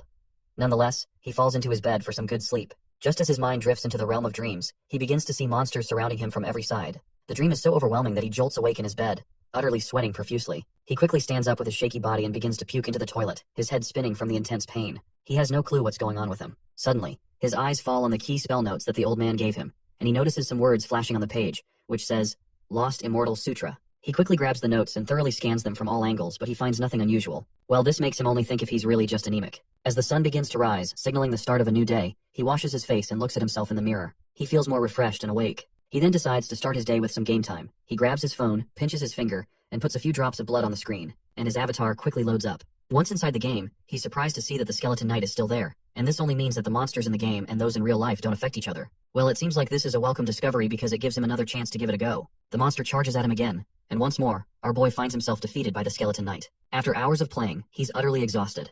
The boss is weaker than the real-life counterpart, but without the Zhuan's help, he's struggling to find a way to defeat it. The only option now is to perfect his positioning and keep trying. Results might take days, and he's unsure how much blood he'll lose in the process.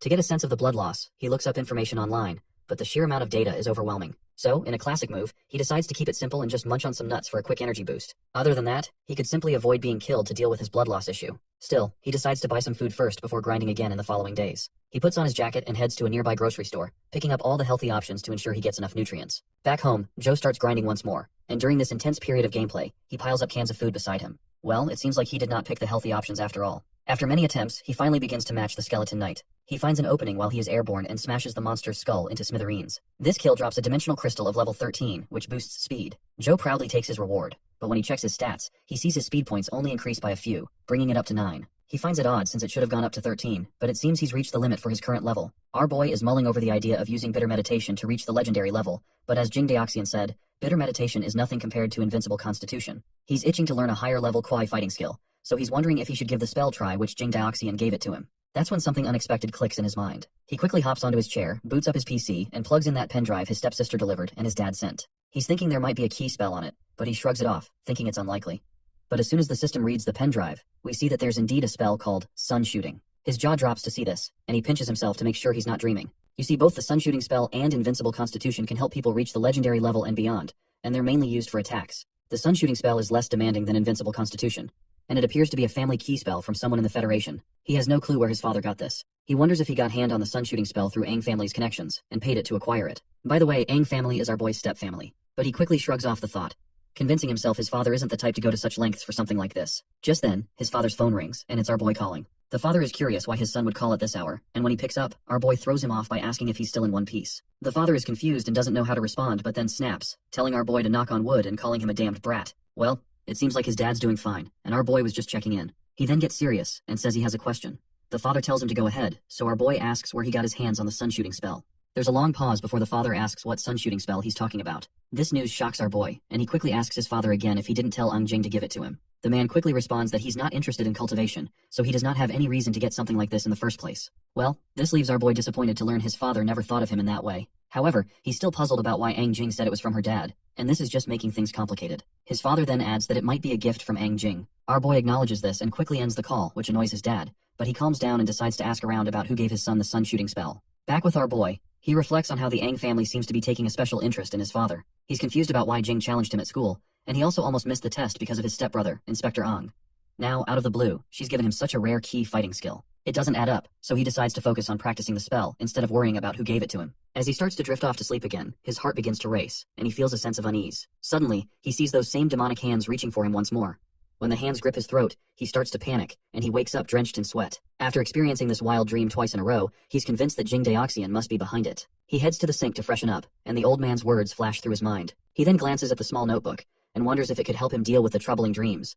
After reading these weird notes for a few hours, he finally starts to get the hang of the connection between Ki and the human magnetic field. Before diving deeper into this nerdy stuff, his stomach starts to rumble like crazy, and he remembers he's been so absorbed in reading that he forgot to eat. He stands up, grabs another bowl of instant food, and lets out a satisfying burp. Back at it with the reading, he completely forgets where he left off. After a moment of thought, he decides to just look into the notes once again. But as he focuses, it feels like he's seeing these words for the first time, as if he's never read them before. Even if he does not have the best memory, it's still hard to believe he'd forget so quickly. Once he begins reading once again from the start, he finally reaches the part about Chi spell and the human magnetic field. But suddenly, his mind starts wondering if he turned off the lights in the kitchen. After putting a lot of thought into it, he still can't remember if he turned off the lights in the kitchen. Frustrated, he starts reading the book again, but quickly realizes he's forgotten everything he just read. He takes a deep breath, gets into God mode, and starts squeezing every bit of information from the notes. Despite his best efforts to concentrate, he still gets distracted and forgets everything he had remembered. This is the strangest thing happening to him. Every time he gets distracted, he forgets all the previous content he read. But he remains determined, goes back into God mode, and decides to copy the contents of the notes into a book. But as soon as he puts pen to paper, he forgets everything again. He then tries to take a photo of the notes, but that attempt fails too. The capture doesn't pick up the text. He finds it really weird and wonders if putting the book away will make everything go back to normal. Just then, his phone rings with an unknown caller tag. He picks it up, and it's Xuan on the other end, asking if he's decided which university he'll be attending next. Seems like this idiot was so engrossed in his gaming lately that he completely forgot the results would be announced today. Xuan then asks if he wants to go to the same university as him. Our boy asks which one he is talking about. Looks like Li Xuan is in the #1 spot, and our boy Joe has scored second. So, with their positions in mind, the Playboy proudly announces that they're going to Sunset College. That rings a bell for Joe because he's heard that Sunset College recently discovered a new dimensional realm and a symbiotic pet, making it a top choice for enrollment. But that is when he starts to panic when he realizes that Liu Yang is the turf of the Ang family, and he probably doesn't want to get tangled up with his siblings. Nonetheless, he dives back into his gaming session. While playing, he's up against some kind of mosquito enemy. He gathers fire in his fist and throws it at the pesky insect, but the mosquito quickly avoids the attack and slices him in half. He is frustrated to see that even after defeating the Skeleton King, he still can't defeat this little critter. He didn't expect to still be struggling against the silver-winged mosquito. The fact that it's so fast and can fly makes it nearly impossible to catch. A sudden knock on the door interrupts his thoughts.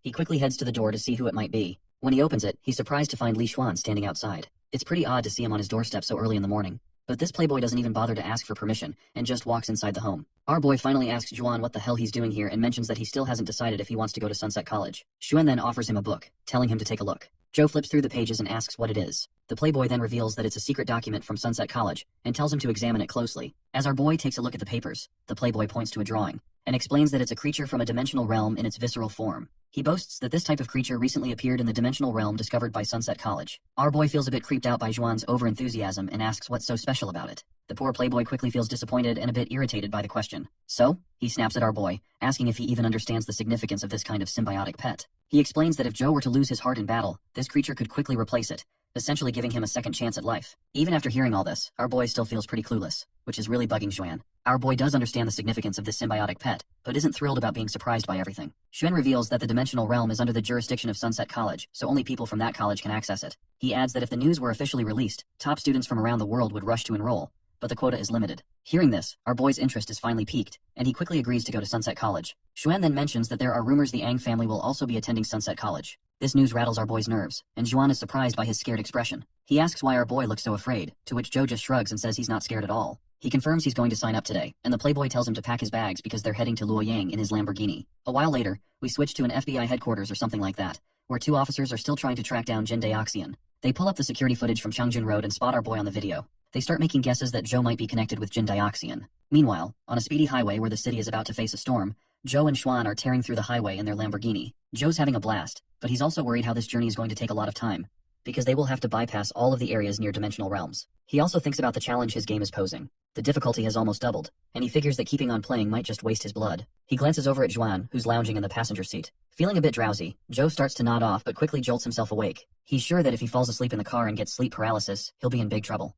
But he's not sure why he's feeling dizzy and running a fever. Then, he remembers the old man Jin, who had mentioned how important it is to be healthy if he wants to impress girls, and how low energy isn't going to cut it. So, with that in mind, Joe decides that staying healthy is crucial. He resolves to play games in moderation from now on to keep his health in check. Well, this is a kind of promise I make on a daily basis, but I always end up writing down some fun stories all the time for you guys. Our boy starts feeling jittery just thinking about the old man Jin. He's seriously considering that if he ever bumps into that old coot again, he's going to give him a piece of his mind. Ever since meeting that guy, he's been feeling pretty down. He's determined to get his revenge once he's stronger, but suddenly, he feels something weird inside him. He reaches into his pocket and pulls out the notes the old man gave him. The name on the cover starts glowing with energy. Before he opens them, he checks on Juan, who's still deep in meditation, and figures he won't notice. Plus, he's bored, so reading the notes might be a good way to kill some time. As soon as he cracks open the notes, words start popping out, and yellow energy begins to swirl in the middle of his chest. After a while, those notes of Lost Immortal Sutra have vanished, and as he opens his eyes, he looks at his empty hand, and he's totally confused about what just happened. He thinks about if this was a dream. He wonders if this is a dream, but as he closes his eyes again, he suddenly finds himself standing in the middle of an enchantment circle. But he is jolted awake once more. It looks like since he finished reading the Lost Immortal Sutra, all that energy has cultivated inside him. When he checks his system stats, he finds that his QI spell has changed to Lost Immortal Sutra. He starts to concentrate, and a flash of light sparkles in his hand once again. He realizes that he can no longer use bitter meditation now, because the panel has switched to Lost Immortal Sutra. Not gonna lie, in this manhwa, the power system is so underexplained that it makes him want to puke. The whole thing is just an unexplained mess, and these shitty translations are only making it worse. Joe looks at his phone and wonders what kind of key spell this Lost Immortal Sutra really is. He also notices that he has managed to break the 9-point attribute limitation of the mortal stage. Feeling pretty glad that he became stronger, Joe is actually happy to have met the old man, Jin Daoxian. Once they finally enter the huge mansion, Juan reassures him to leave the matters of Sunset College to him, and suggests Joe stay here until college starts. I guess this is expected of rich people, since they can just afford mansions anywhere they want. Once they settle in the living room, Juan brings something to drink for his friend. Joe asks if he lives alone here without any helpers, to which Juan agrees.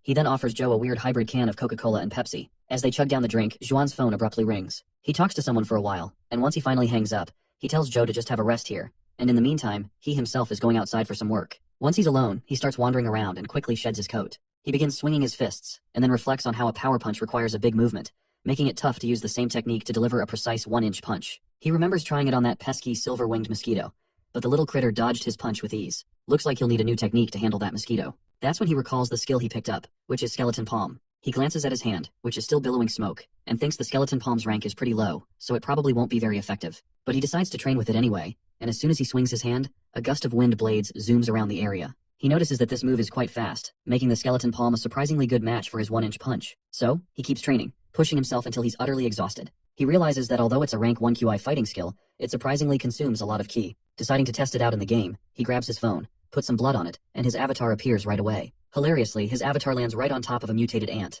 The little creature looks pretty ticked off and swings at him immediately. Looks like he's in trouble because his QE has dropped significantly after his training session. But somehow he manages to dodge the attack. But surprisingly, his QI recovers a bit, thanks to the Lost Immortal Sutra, which also boosts his movement speed, which seems like a nice bonus. He then delivers his mixture of 2 skills, known as 1-inch skeleton palm, hitting the ant directly and causing a big explosion that finally takes the little critter out. Just then, a system window pops up, showing an achievement. His skeleton palm has leveled up to level 10 and has been upgraded to ash palm. Our boy is amazed by this and notices the skill now consumes 5 points of ki, which makes it almost as powerful as his power punch. He's itching to try out his newfound power, but since the mutated immense strength ant is way too weak, he decides to test it on the skeleton knight. As soon as he presses the icon for that dungeon, his avatar lands in Guida City. That's when he remembers.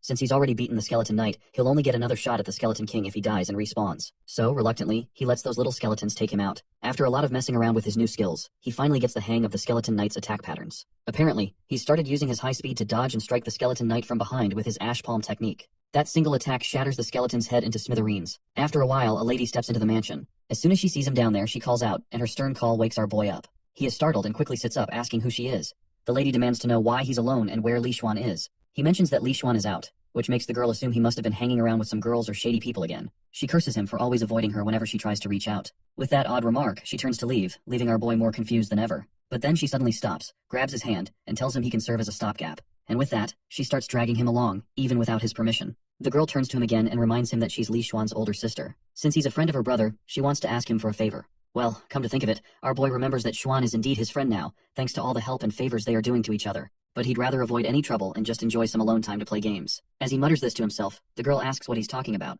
and he quickly brushes it off, saying it's nothing. She then tells him to get cleaned up and dress properly. He agrees, and a while later, they find themselves at Sunset College's pet arena. The place is buzzing with lights, almost like stepping into a neon city. Once they arrive, they get off their heavy bike and meet 2 girls who are already there. The lady tells him he doesn't need to do anything, as he can just stand aside and cheer for her. The boy agrees and quickly starts playing his favorite game, which annoys the lady pretty much. As more people start to gather, someone expresses their amazement at seeing Li Xuan's sister arrive. They wonder aloud why Xuan himself isn't here, and the guy standing with his girlfriend smugly jokes that maybe Xuan is just scared. Li Xuan's sister cuts him off, telling him to cut the crap because she can handle them all on her own. She then turns to the lady standing beside this guy, addressing her as Sume, and reminds her that since they defeated the mutated ancient warhorse together, why is she trying to take the symbiotic egg for herself? Sume begins pretending to be frightened, and while hiding behind her boyfriend, she claims that she delivered the final fatal blow, and thus, the egg rightfully belongs to her. That is when her boyfriend chimes in, reminding everyone that they agreed to fight among themselves, and whoever wins will take that symbiotic egg. So he says she better hold her horses before pointing fingers. The sister then addresses Gao Yang, suggesting it might be better for him to just hand over the egg without a fight, given they already know who's going to win this showdown. By the way, our girl's name is Wei Yang, but Gao Yang's arrogance is on another level. He labels her as his junior and declares he won't fight her himself, claiming it would be an unfair advantage. With a smug grin, he reveals he has another companion who will take her out. Just then, footsteps echo through the room, catching the Wei Yang's attention. As she looks toward the source of the sound, a figure emerges from the shadows. This guy is a sophomore, who goes by the name Gu Dian, and he is exuding some seriously intense aura that even makes the sister, who is getting full of herself, start to panic. Even our boy can feel the vicious aura radiating from this newcomer, causing the others around to tremble with fear. Shortly after, the 2 contenders face off. The bald guy tries to provoke Wei Yang by taunting her to come at him. In response, she starts radiating an intense aura, ready to take him down on her own. Wei Yang's friend advises her not to fight this monster and suggests it might be better if they just hand over the symbiotic egg. Our boy, curious, asks who this guy called Gu Dian is. The terrified girl quickly explains that he's known as the devil in school. She adds that there are rumors he once beat up a senior on his very first day of school. With his curiosity fully piqued, he starts to wonder if this big guy is really as strong as they say. He has also started to feel concerned for Wei Yang as well. Just as they're about to clash, Gao Yang starts mocking Wei Yang, asking if she's really scared in the face of Gu Dian. Seems like she's fully provoked because she swings her massive leg and aims a kick at the bald guy's head. But Gao Yang just tilts his head slightly, and her kick lands on his shoulder, doing nothing more than tickling him. Wei Yang's shocked by his crazy defensive power, so she leaps into the air again, trying for another brutal kick to his head. But Gao Yang just stands there, chill as a cucumber, barely reacting like he's the second coming of One Punch Man. As Wei Yang's leg comes crashing down, the guy snags it with his bare hands, and with lightning speed, flings her down to the ground with such force that a cloud of dust and smoke erupts. When the dust settles, it's clear she's been slammed so hard she's practically become part of the ground. He then steps towards her, making it clear that she's no match for him. And it looks like he's right. Her forehead is bleeding, and her body is completely banged up. But this jerk then kicks her again like she's yesterday's trash, sending her tumbling. He cockily asks if she wants to continue the fight. Her friends tell her to give up on the symbiotic egg, and they also admit defeat themselves. The cocky blonde woman begins throwing verbal jabs at Wei Yang, saying that even her friends have surrendered, so she might as well accept it like a good little dog before she gets herself messed up from every angle possible. Wei Yang tries to stand up with her trembling body. As she attempts to utter a few words, the bald guy grabs her by the throat and slams her down into the ground again, treating her like a discarded mud doll. The shockwaves ripple through the area and the bald guy stands up, thoroughly enjoying his moment of triumph. But the bald guy's eyes widen in surprise as our stubborn lady, Wei Yang, starts to stand up again, saying she's not done yet. Hearing her unwavering resolve, the baldy gets serious with a bloodshot gaze. He balls up his fist and starts running at her, but before he can throw his punch, our boy comes charging in. Their punches collide with a shockwave of power. Gudian is really intrigued by this newcomer who easily blocked his attack, and asks our boy who he is. Joe quickly introduces himself, mentioning he's just been admitted to Sunset College recently. Gao Yang throws in his 2 cents, saying that even though they'll be schoolmates soon, they're not going to hold back on giving our boy a lesson if he's trying to play the hero and save the day. The girl warns our boy that it's pretty dangerous here, so he'd better not jump into the fight. But before she knows it, he grabs her and hoists her over his shoulder like she's a toddler, telling her she's the one who should be resting and taking it easy. Come to think of it, doesn't it seem like this character has grown way too tall? And considering how short our boy used to look back in the first chapter, I just want to bleach my eyes. Anyway, despite all her protests, he carries her back to her friends. The ladies let out a sigh of relief, glad to see their friend is safe. On the other hand, Wei Yang isn't quite sure how our boy is going to deal with this bald guy. When our boy finally faces off with the bald guy, he tries to channel his inner Shunin protagonist, and tells him that fighting to the death isn't the best solution. The bald guy then asks if he has any other suggestions for resolving the dispute. Our boy responds that they can keep the fight PG-13, and offers to give the bald guy a punch, and if the baldy takes fewer than 3 steps back, our boy will admit defeat. Gudian gets annoyed by what he sees as a meaningless tactic, so he starts radiating a menacing aura and tells our boy to bring it on already, and not waste his time. Xiao remains unfazed, however, and warns the baldy that his punch is pretty powerful, so he might want to save his teeth. Meanwhile, Gao Yang finds it pretty fascinating that Gudian just agreed to fight like that. The blonde woman is starting to lose her cool, worried that there's a good chance he might actually lose if he takes 3 or more steps back.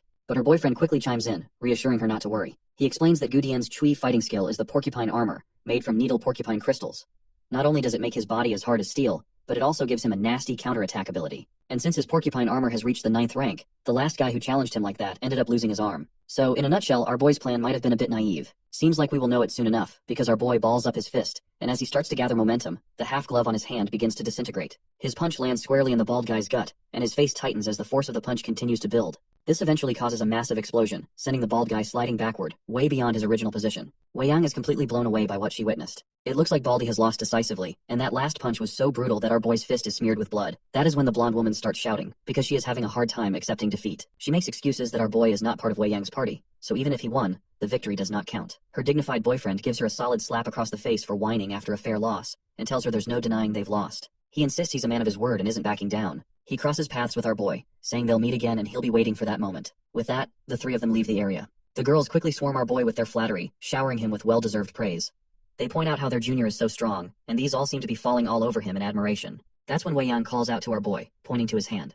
He shrugs it off, saying it's just a minor injury and nothing to worry about as long as the bleeding stops. He then reminds her, with genuine concern, that she's injured more seriously and should head to the infirmary right away. The girl agrees, and our boy, still in his typical fashion, hoists her over his shoulder like she's a plush toy. She seems genuinely happy to see that her brother has a friend like our boy. Shortly after, they return to the mansion, and our boy is visibly annoyed to realize how long it's been since he last played his game. He's finally ready to dive into his beloved pastime. Well, or so he thought.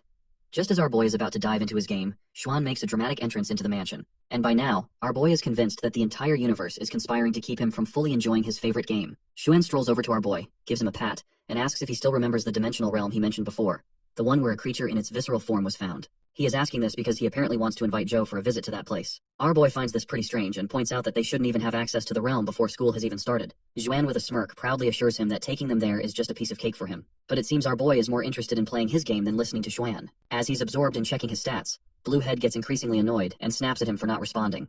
Our boy just pretends to listen, which just infuriates Xuan even more. He then begins to walk away, and warns our boy to hit the hay early since they'll be leaving first thing in the morning. Our boy agrees, though it's unclear if he's actually paying attention. Still glued to his smartphone screen, he eventually calls out to Xuan. When Bluehead turns around, he asks what's required to hatch the symbiotic egg of a legendary level creature.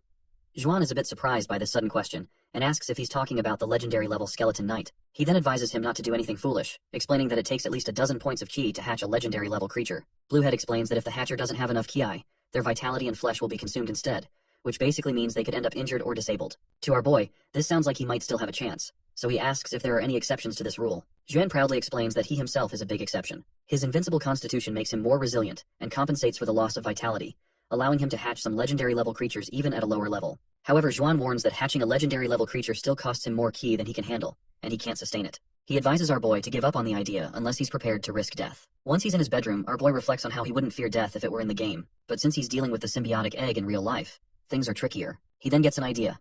Since the phone unlocks dungeons based on real-life locations, he quickly snaps a photo of the egg. The egg starts to disappear from his hands as the system announces that it's been stored in the storage. Now that it's inside, he finally has the option to either hatch or accept a fusion. Although he's unsure what the accept a fusion option means, he taps it anyway like a curious cat. The next system window appears, stating that the mutated immense strength ant has been detected, with a fusion rate of 47%, and asks if he'd like to fuse with the symbiotic egg. Without a second thought, our boy presses the yes button with his chibi little avatar hands, and the fusion process begins. Since he already knows that with his current key, he might not be able to hatch the skeleton knight anyway. So, he decides to see what the mutated immense strength ant will be like after fusing with the legendary level symbiotic egg. Once the evolution process finishes, he anxiously checks the stats. To his surprise, the pet is still at the mortal level, even though it's fused with the legendary level egg. The little critter now has an innate skill called Skeleton Pierce Attack, rank 10. He hopes it might be strong enough to take on the silver-winged mosquito. So, he jumps into the game, and just as the mosquito comes crashing down, he quickly summons the skeleton ant and commands it to stop the mosquito. His friend quickly uses the Skeleton Pierce skill, and spikes start popping out of the ground, aiming to hit the flying mosquito. Despite hundreds of sharp needles shooting up, they're not enough to stop the pesky bug. The mosquito zips past every needle and goes straight for our boy. Seeing that critter heading his way, our boy balls up his fist and delivers a devastating blow, only to hit the bare ground. And after he misses his chance, his avatar is once again slashed into 2 equal pieces. This is yet another defeat he has to face, which leaves him thinking about this crazy skill this critter is always using against him. The next day arrives, and our boy is feeling quite anxious about seeing his ride. He asks his friend again if they're really going to ride it. The friend flashes a pleasant smile and assures him they definitely will. He explains that it's a legendary level jade-eyed white tiger, and that he went through great pains to hatch it. As they both hop onto the tiger, it takes off with such speed that our poor boy starts leaking blood. He thinks to himself that a car ride would have been way more comfortable. Once they hit the city, Xuan swipes his card through a scanner, and a soldier waves them through. They hop into an elevator that takes them further down into an underground facility. That's when they learn that Luoyang was once the capital of 13 countries. After the dimensional Strom got involved, the whole region sank and is now connected to a mysterious underground world. So this place is also called the Underground Buddha City. When they finally reach the bottom and the elevator doors open, they're greeted by a bustling scene. A horde of people is wandering around like it's a tourist hotspot, with vendors setting up stalls and peddling their goods. Our boy curiously asks if this is really a dimensional realm since it's hard to believe students would set up stalls here. Xuan explains that the army has cleared the perimeter to keep people safe at the entrance, but it's just that what they're selling isn't very impressive. However, he proudly adds that he has an exploration map used internally by the army. Joe isn't surprised, since he knows that there's nothing this playboy can't afford. As they continue walking, Xuan explains that there's supposed to be an underground lotus pond where the Buddha heart lotus resides. While strolling, Joe spots that palm-like shape again. He quickly snaps a photo, and another app appears on his phone, which is a clear sign that this place is also a dungeon in the game. He tells our boy to quit taking photos and just catch up with him. So, the two of them keep strolling, and after quite a bit of walking, they finally arrive at a jaw-dropping sight.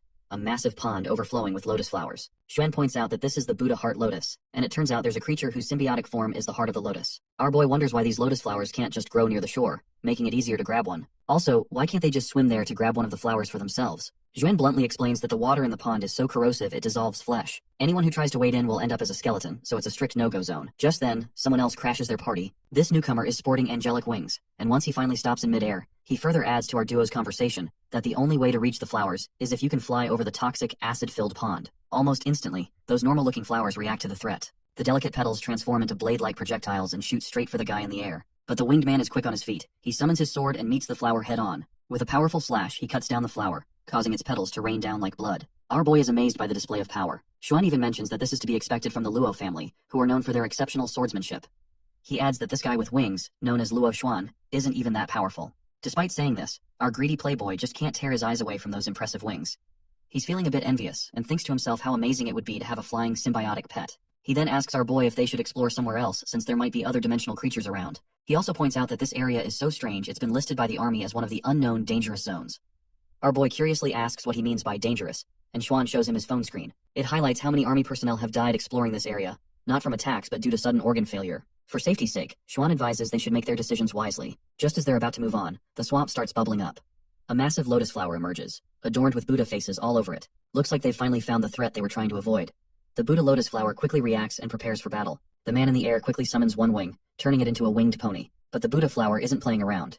It fires a giant red beam at the pony, turning it into a pile of bones. The once cocky winged guy starts falling into the vat of acid, and our boy calls out to him. Xuan is sure this guy is done for as soon as he hits the swamp. But surprisingly, Luo lands on a lotus flower leaf and hops out of the toxic water. Xuan realizes that this dude's QI fighting skill is something like a lightness skill, but he's still pretty far from the shore. Xuan turns to our boy, asking what the hell he's doing. It turns out, our boy is trying to put his symbiotic pet gauntlet into the toxic water. Surprisingly, the water can't harm his weapon. The acid only burns flesh. With his plan set, our boy pulls his hand out of the toxic water, sets his symbiotic pet down into the acid, and stands ready. Xuan asks what he's up to, and Joe simply says he's going to help the man stuck in the swarm. Meanwhile, Luo is leaping around to avoid the acid, but there's no solid ground left to hop anymore. His only option seems to be touching the acid, and to make things worse, the Buddha Lotus shoots another laser beam at him. Just as it seems like Luo is done for, the swamp water starts to bubble, and our boy's skeleton ant pet emerges. Luo is a bit startled by the appearance of another creature, and the ant quickly moves through the air, intercepting the laser beam and taking the hit directly. Being a skeleton, the ant is unaffected by the acid or the lasers. Luo manages to find a platform to land on, which is of course none other than the back of Joe's ant. Our boy then commands his skeleton ant to retreat. The ant's eyes start shimmering, and it quickly begins marching toward the shore. The Buddha Lotus flower shoots its lasers, but the attack is as effective as duct tape on a spaceship window. The ant picks up speed and eventually reaches the shore. Standing there like a cool guy, our boy watches as Luo Xuan hops from Ant's back. Once he touches the solid ground, he asks our boy his name, and that is when Zhou Wen introduces himself. Luo thanks him for his help, but Zhou tries to downplay it, saying it was nothing. However, Luo insists on showing his gratitude, promising to repay our boy for what he did today. Meanwhile, Xuan is completely blown away by the skeleton ant and quickly asks what in the world this pet is. Zhu responds that it's a skeleton ant. Xuan is seriously impressed, and he is further blown away that not only is the ant immune to the acid, but it also handles the flower's attacks like a champ. He tells our boy to send the ant into the swamp to see if it can take down the monster. He is confident the flower must have something valuable, so challenging the monster is worth the shot. But our boy, however, suspects it's no ordinary mutated Buddha Heart Lotus.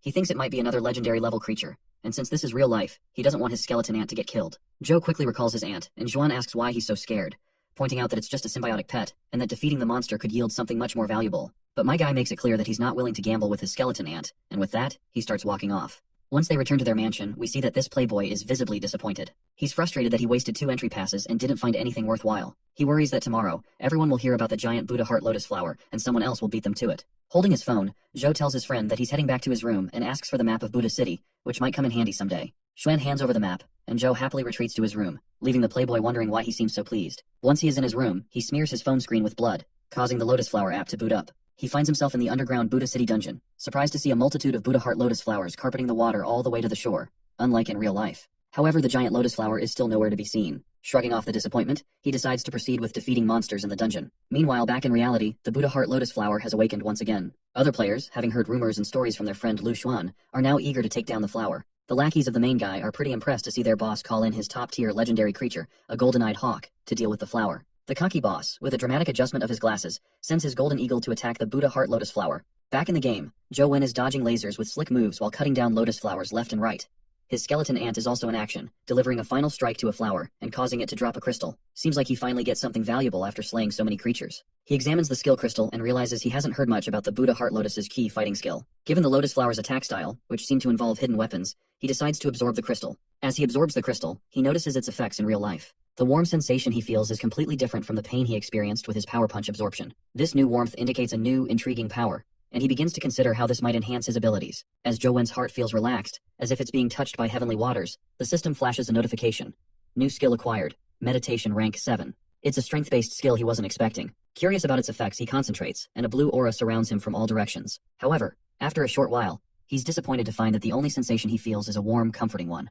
There's no immediate sign of the skill's power or impact. He thinks about his friend Li Xuan, and realizes that even he might not fully understand the chi fighting skill of the Buddha Heart Lotus, which is likely why he never mentioned it. In the game, Zhou Wen gets caught off guard by a surprise laser attack, but manages to block it just in time. His excitement bubbles over when he sees that there's a Buddha Heart Lotus monster in the game, just like he hoped. He eagerly commands his skeleton ant to go in for the attack. The skeleton ant leaps into action, while the Buddha Heart Lotus counters with red laser energy blocks. But these lasers barely make a dent in the ant. As the flower starts to sink back into the water, our boy grins, thinking the flower is running scared. So, he tells his ant to finish it off. Just as the ant is about to strike, the flower's giant jaw snaps open, full of sharp teeth, and swallows the ant whole. My guy's grin fades, and his confidence shatters as he realizes the flower had a sneaky trick up its sleeve, leaving him feeling frustrated and tricked. Since he can't do much and can't get close to the swamp without his skeleton ant, he decides to head to the restricted zone Li Xuan mentioned. Even if he dies, he figures it won't be a big deal, since he kind of wanted to die and get respawned anyway. With that thought in mind, he starts walking into the restricted area. Once inside, he finds himself in a rundown place with flowing water and old Buddha statues. As he climbs the stairs, he thinks it's a really strange place, and he hasn't encountered a single monster on his way here. But suddenly he notices something and realizes the restricted zone is just ahead. This place turns out to be a small Buddhist temple. Well, he's not so sure about this small part, because it certainly doesn't look small at all. He starts taking his steps, but after just a few steps, the game is over. It's a bit of a huh moment for him since he didn't even realize when he died. He smears his screen with blood again and tries running inside the temple, but once more his avatar's body begins to twist. Before he knows it, the game is over again. This time he notices that when the character died, the internal organs seem to twist slightly. He remembers what Li Xuan said about those soldiers. There were no visible injuries, and everyone inside died from organ failure. So, it's clear now that even the military couldn't handle this situation. After so many failed attempts, he throws his phone away and decides to go back to sleep. The next day finally arrives, and the first thing we hear is hearty laughter. It seems like Li Xuan is pretty amused to hear that once people got wind of the Buddha Heart Lotus, some of them couldn't wait and ended up getting their butts handed to them by that monster. Our boy steps out and asks what's so funny this morning. Bluehead explains that last night, a senior took his legendary level golden-eyed hawk and tried to attack the Buddha Heart Lotus from above. All the feathers on his hawk were burned, and he finds it hilarious how miserably they failed. That's when our boy reminds him that if they had continued the fight, they would have been the ones getting laughed at. Bluehead further mentions that the news has gone viral on the college forum, and students from different grades are likely to try and take down the giant lotus. Our boy then asks if the military isn't going to eliminate the lotus. Xuan responds that although the lotus is powerful, there are likely many people in the military and the college who are capable of dealing with it. He explains that since the military hasn't taken any action yet, it seems they won't intervene. According to Federation regulations, the military is only supposed to intervene if the monster is above a certain danger level, unless there are special circumstances. It's a way to give the younger generation a chance to prove themselves and gain some resources. Just then, someone familiar appears at the door and gives a gentle knock. Xuan quickly responds, saying he's coming. Meanwhile, our boy's phone rings with his father's call. When he picks up, his father asks if he's currently in Luoyang. Our boy confirms he is and asks if there's any problem. The old man just smiles and explains that his stepmother, Lan, wants to see him and treat him to dinner. Our stupid protagonist quickly starts making lame excuses to avoid meeting his hot and sexy stepmother. Just take the chance, goddammit! If I were him, I would never have missed the chance. But just then, Xuan calls out to our boy that there's a visitor at the door who wants to meet him. As our boy starts walking toward the door, his father tells him that Ang Jing volunteered to pick him up and is on her way. Well, speaking of Ang Jing visiting, Xuan just told him there's a visitor waiting outside on the doorstep. He starts having a bad feeling about this, and his worst thoughts come true when he actually sees his hot stepsister. Xuan's shocked to realize that our boy is acquainted with the prominent Ang family and that his father married Ouyang Lan. Our boy quickly reminds his friend that he has nothing to do with the Ang family. It's just his father who married Ouyang Lan. Ang Jing gets annoyed hearing this comment and pouts for a moment, then annoyingly tells him that the driver is already waiting for them outside, so they should get going. It seems like our boy has no choice but to roll with it, so he just facepalms himself. As much as he wants to avoid the Ang family, he's just getting tangled up with them more and more. He tells Xuan that he's heading out, and his friend just flashes him an OK sign. With that, our boy follows his stepsister outside, and that's when she asks if he didn't practice the sun shooting spell. Our boy reminds her that their dad said he didn't give that spell to him. The girl gets embarrassed, and sternly demands to know if he's doubting that she was trying to trick him by giving him something random. Then, in her classic tsundere style, she annoyingly tells him that she's happy he didn't practice it, and explains that she gave it to him because she wants to hurt him with it. Our boy has no clue what her deal is and can't figure out why she's so angry at him. Still, he's sure it doesn't matter whether the spell was real or not since he's already learned Lost Immortal Sutra and can't practice other key spells now anyway. She tells him to get in the car, and once they're inside their luxury ride, we see someone secretly taking photos of our boy. These people appear to be from the FBI, and they've already created an entire profile on him. The assistant explains to their senior that Joe graduated from Guida High School, was seated second in his school, and was an excellent student overall. Currently, he's staying in Luoyang, which explains why they failed to find him back in Guida province. The senior deduces that our boy seems to have nothing to do with Jing Daoxian. However, the assistant reveals she's found something very interesting. Zhou Lingfeng, his father, is the man who recently married a widow from the Ang family. This news shocks the senior, who asks what the hell she's talking about. He finds it strange that Ouyang Lan would take a liking to someone like Zhou Lingfeng, and wonders if he has any connections with those Outlanders. The assistant explains that while Zhou Lingfeng did reach the legendary level years ago, he's too old to be accepted by the Outlanders. Maybe Ouyang Lan is interested in someone like him because he's a kept man. The senior objects, saying he doesn't see it that way because Ouyang Lan can't be that kind of woman.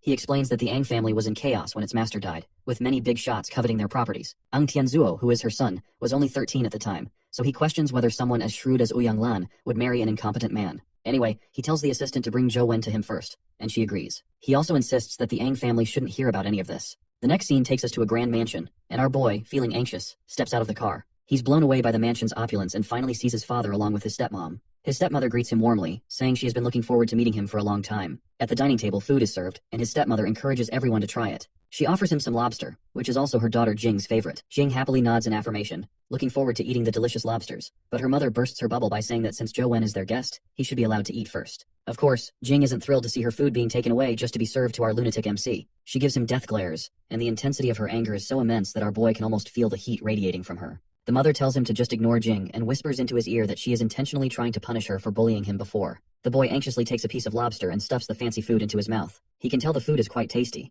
but he still doesn't understand what her deal is and why she is looking at him like that. He can't shake the feeling that she's completely different from Jing. They spend the evening like this, and as our boy is about to leave, his stepmother invites him to just move in with them and live as a happy family. He quickly declines, saying he needs to live on campus once school starts and is currently staying with his friend. But in his mind, he is more concerned about his stepsister Jing, because he's sure that she would kill him if he stayed here. That's when she offers him a card and tells him to take it. Curious, the boy asks what the card is for, and his stepmother explains that it's an access card for a single dormitory at Sunset College. She mentions that his father told her he likes to live alone, so she prepared the gift for him without asking for his opinion first.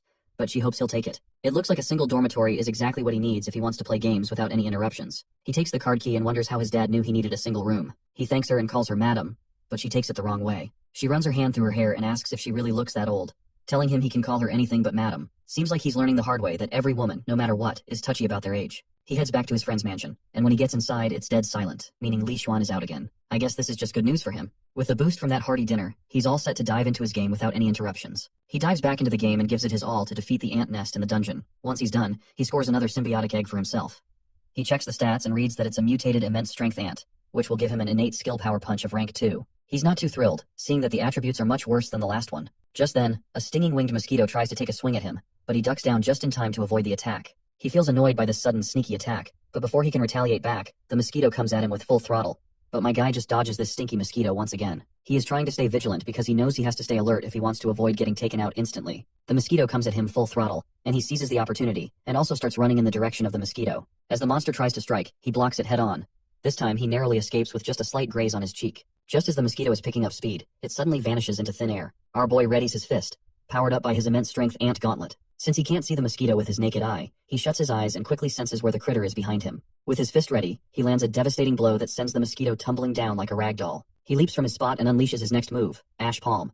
As the energy intensifies, a huge blast erupts. Even after that brutal blow, the mosquito is still hanging on. But he quickly jumps again and unleashes a barrage of powerful punches on the critter. Finally, after all that effort, the winged mosquito goes down. As the mosquito begins to vanish, its body leaves behind a symbiotic egg. His face lights up with joy at the sight of it. Now he has two options: hatch the egg, or fuse it with the mutated immense strength ant's symbiotic egg, with a fusion rate of 20%. It looks like he's not exactly thrilled with the low fusion rate the system is offering. Given that the monster he just defeated was an ant, the fusion rate shouldn't be this low compared to the skeleton knight's egg. He feels worried that the symbiotic egg might be wasted if the hatch fails, so he swallows his fear and decides to give it a try. Despite his hesitation, he presses yes. Suddenly, an empty void opens up, beginning to squeeze out his chi. His heart pounds rapidly as the dark red energy envelops him in a creepy, indescribable sensation. It feels like his back is being torn apart by sharp teeth. As the hatching process concludes, he's on the brink of tears, violently coughing up blood. I have a hunch that he's grown a pair of wings on his back, which explains the intense pain he felt there. He's feeling dizzy, not only from the intense blood loss while trying to defeat the mosquito over and over, but also from the real-life effects that left him on the edge. Eventually, exhaustion gets the better of him, and he collapses. His phone starts ringing, but in the next scene, strings of words hover around him, pulling him back to consciousness. Groggily, he gets up, glad that the real-life pain isn't as severe as what he felt in the game. Otherwise, he might not have made it. He smears blood on his phone screen to check his status, dreading the possibility that the hatching might have failed.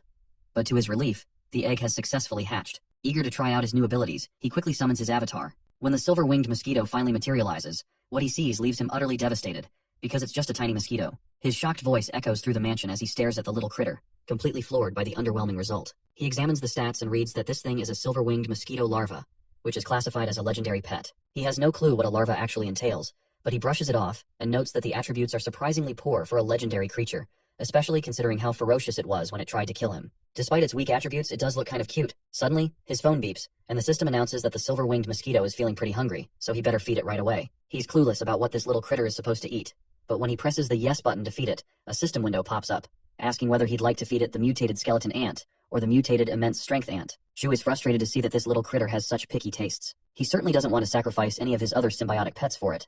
He starts grumbling about who designed this trash mosquito that can't simply eat regular monsters from the game. Meanwhile, the little guy, still cute as ever, is drooling and eagerly showing signs of hunger, ready to devour anything to satisfy its appetite. With no other options left, he reluctantly proceeds to sacrifice the symbiotic egg of the mutated immense strength ant. As soon as he presses the button, energy swirls around the little critter as its hunger is finally being fulfilled. Once he's done feeding, he decides to check out the critter's symbiotic form since this baby version isn't likely to be much help in a fight. As the mosquito morphs into its symbiotic form, a pair of wings sprout behind his avatar. He excitedly takes to the air, testing out his newfound ability to fly. The speed is exhilarating, and he feels a rush of thrill from such immense power. The wings grant him impressive agility, although they can't lift him too high. He realizes that while he can maneuver deftly at low altitudes, his flight is limited to just a few meters off the ground. Since he can now fly, it seems pointless to continue hunting ants, so he decides to dive deeper into the depths of the caves, ready to explore what lies ahead. As he ventures deeper, more and more ants start popping up, and the path keeps getting narrower and narrower, with monsters crawling around everywhere. When he finally looks at the scene from a bird's eye view, he sees countless critters, and he's totally lost on how he's going to fight them off. But then he remembers he can fly, so he figures he can just zip right over their heads without getting hurt. Unfortunately, that plan doesn't work out as expected. The little ants quickly band together and form a giant hand, which lashes out at him, swarming him from all sides. Once he is stuck inside this swarm, light starts leaking from the horde of ants. Using his Ash Palm skill, he obliterates all those pesky ants surrounding him, clearing out the entire area. The impact is so intense that it punches a hole in the ground, and he starts falling into a place where there's nothing but a single boulder. Just when he thinks he's safe, he notices something near the boulder. It doesn't take him long to realize he's stumbled upon an ant nest, and now those critters are heading straight for him. Once he's overrun by the flying insects, his avatar eventually bites the dust, and he's pretty banged up. It's a real shame he can't explore the dungeon any further, as he'll need his silver-winged mosquito to recover before he can use those sweet wings again. His stomach starts rumbling, so he heads to the fridge, only to find it completely empty. Looks like he's got no choice but to head out and grab some food. As he steps outside the city, we notice a car trailing him. Inside, someone reports that their target has left the house and is heading for the main street. They ask if they should move in now. This woman, known as Lisa, while applying some lipstick, replies to her junior that it's too crowded right now. Since Chow asked them to stay undercover, she reassures them that she'll handle the situation. As our boy strolls down the footpath, the girl quickly positions herself in his path, making sure she looks absolutely smoking hot. She's determined to charm him as soon as he lays eyes on her. While he's still walking, completely unaware of what's coming, the lady hides behind a wall, waiting for the perfect moment. Eventually, she steps out and pretends to be clumsy, falling to the ground. Without missing a beat, she puts on a show with fake tears and calls him a handsome fella, asking him to help her up. But our guy, being the Giga Chad he is, just walks right past her without giving her a second glance. This response really ticks her off. What bothers her most is that this brat didn't even acknowledge her beauty. She then stands up and starts chasing him, ready to use her final trump card as a last resort. Meanwhile, our boy is lost in thought, mulling over how easy it must be for people who can fly to enter the lotus pond. However, figuring out how to deal with the blood-striped Buddha heart lotus is still a puzzle he needs to solve. Suddenly, the girl grabs his hand and asks why he's walking so fast.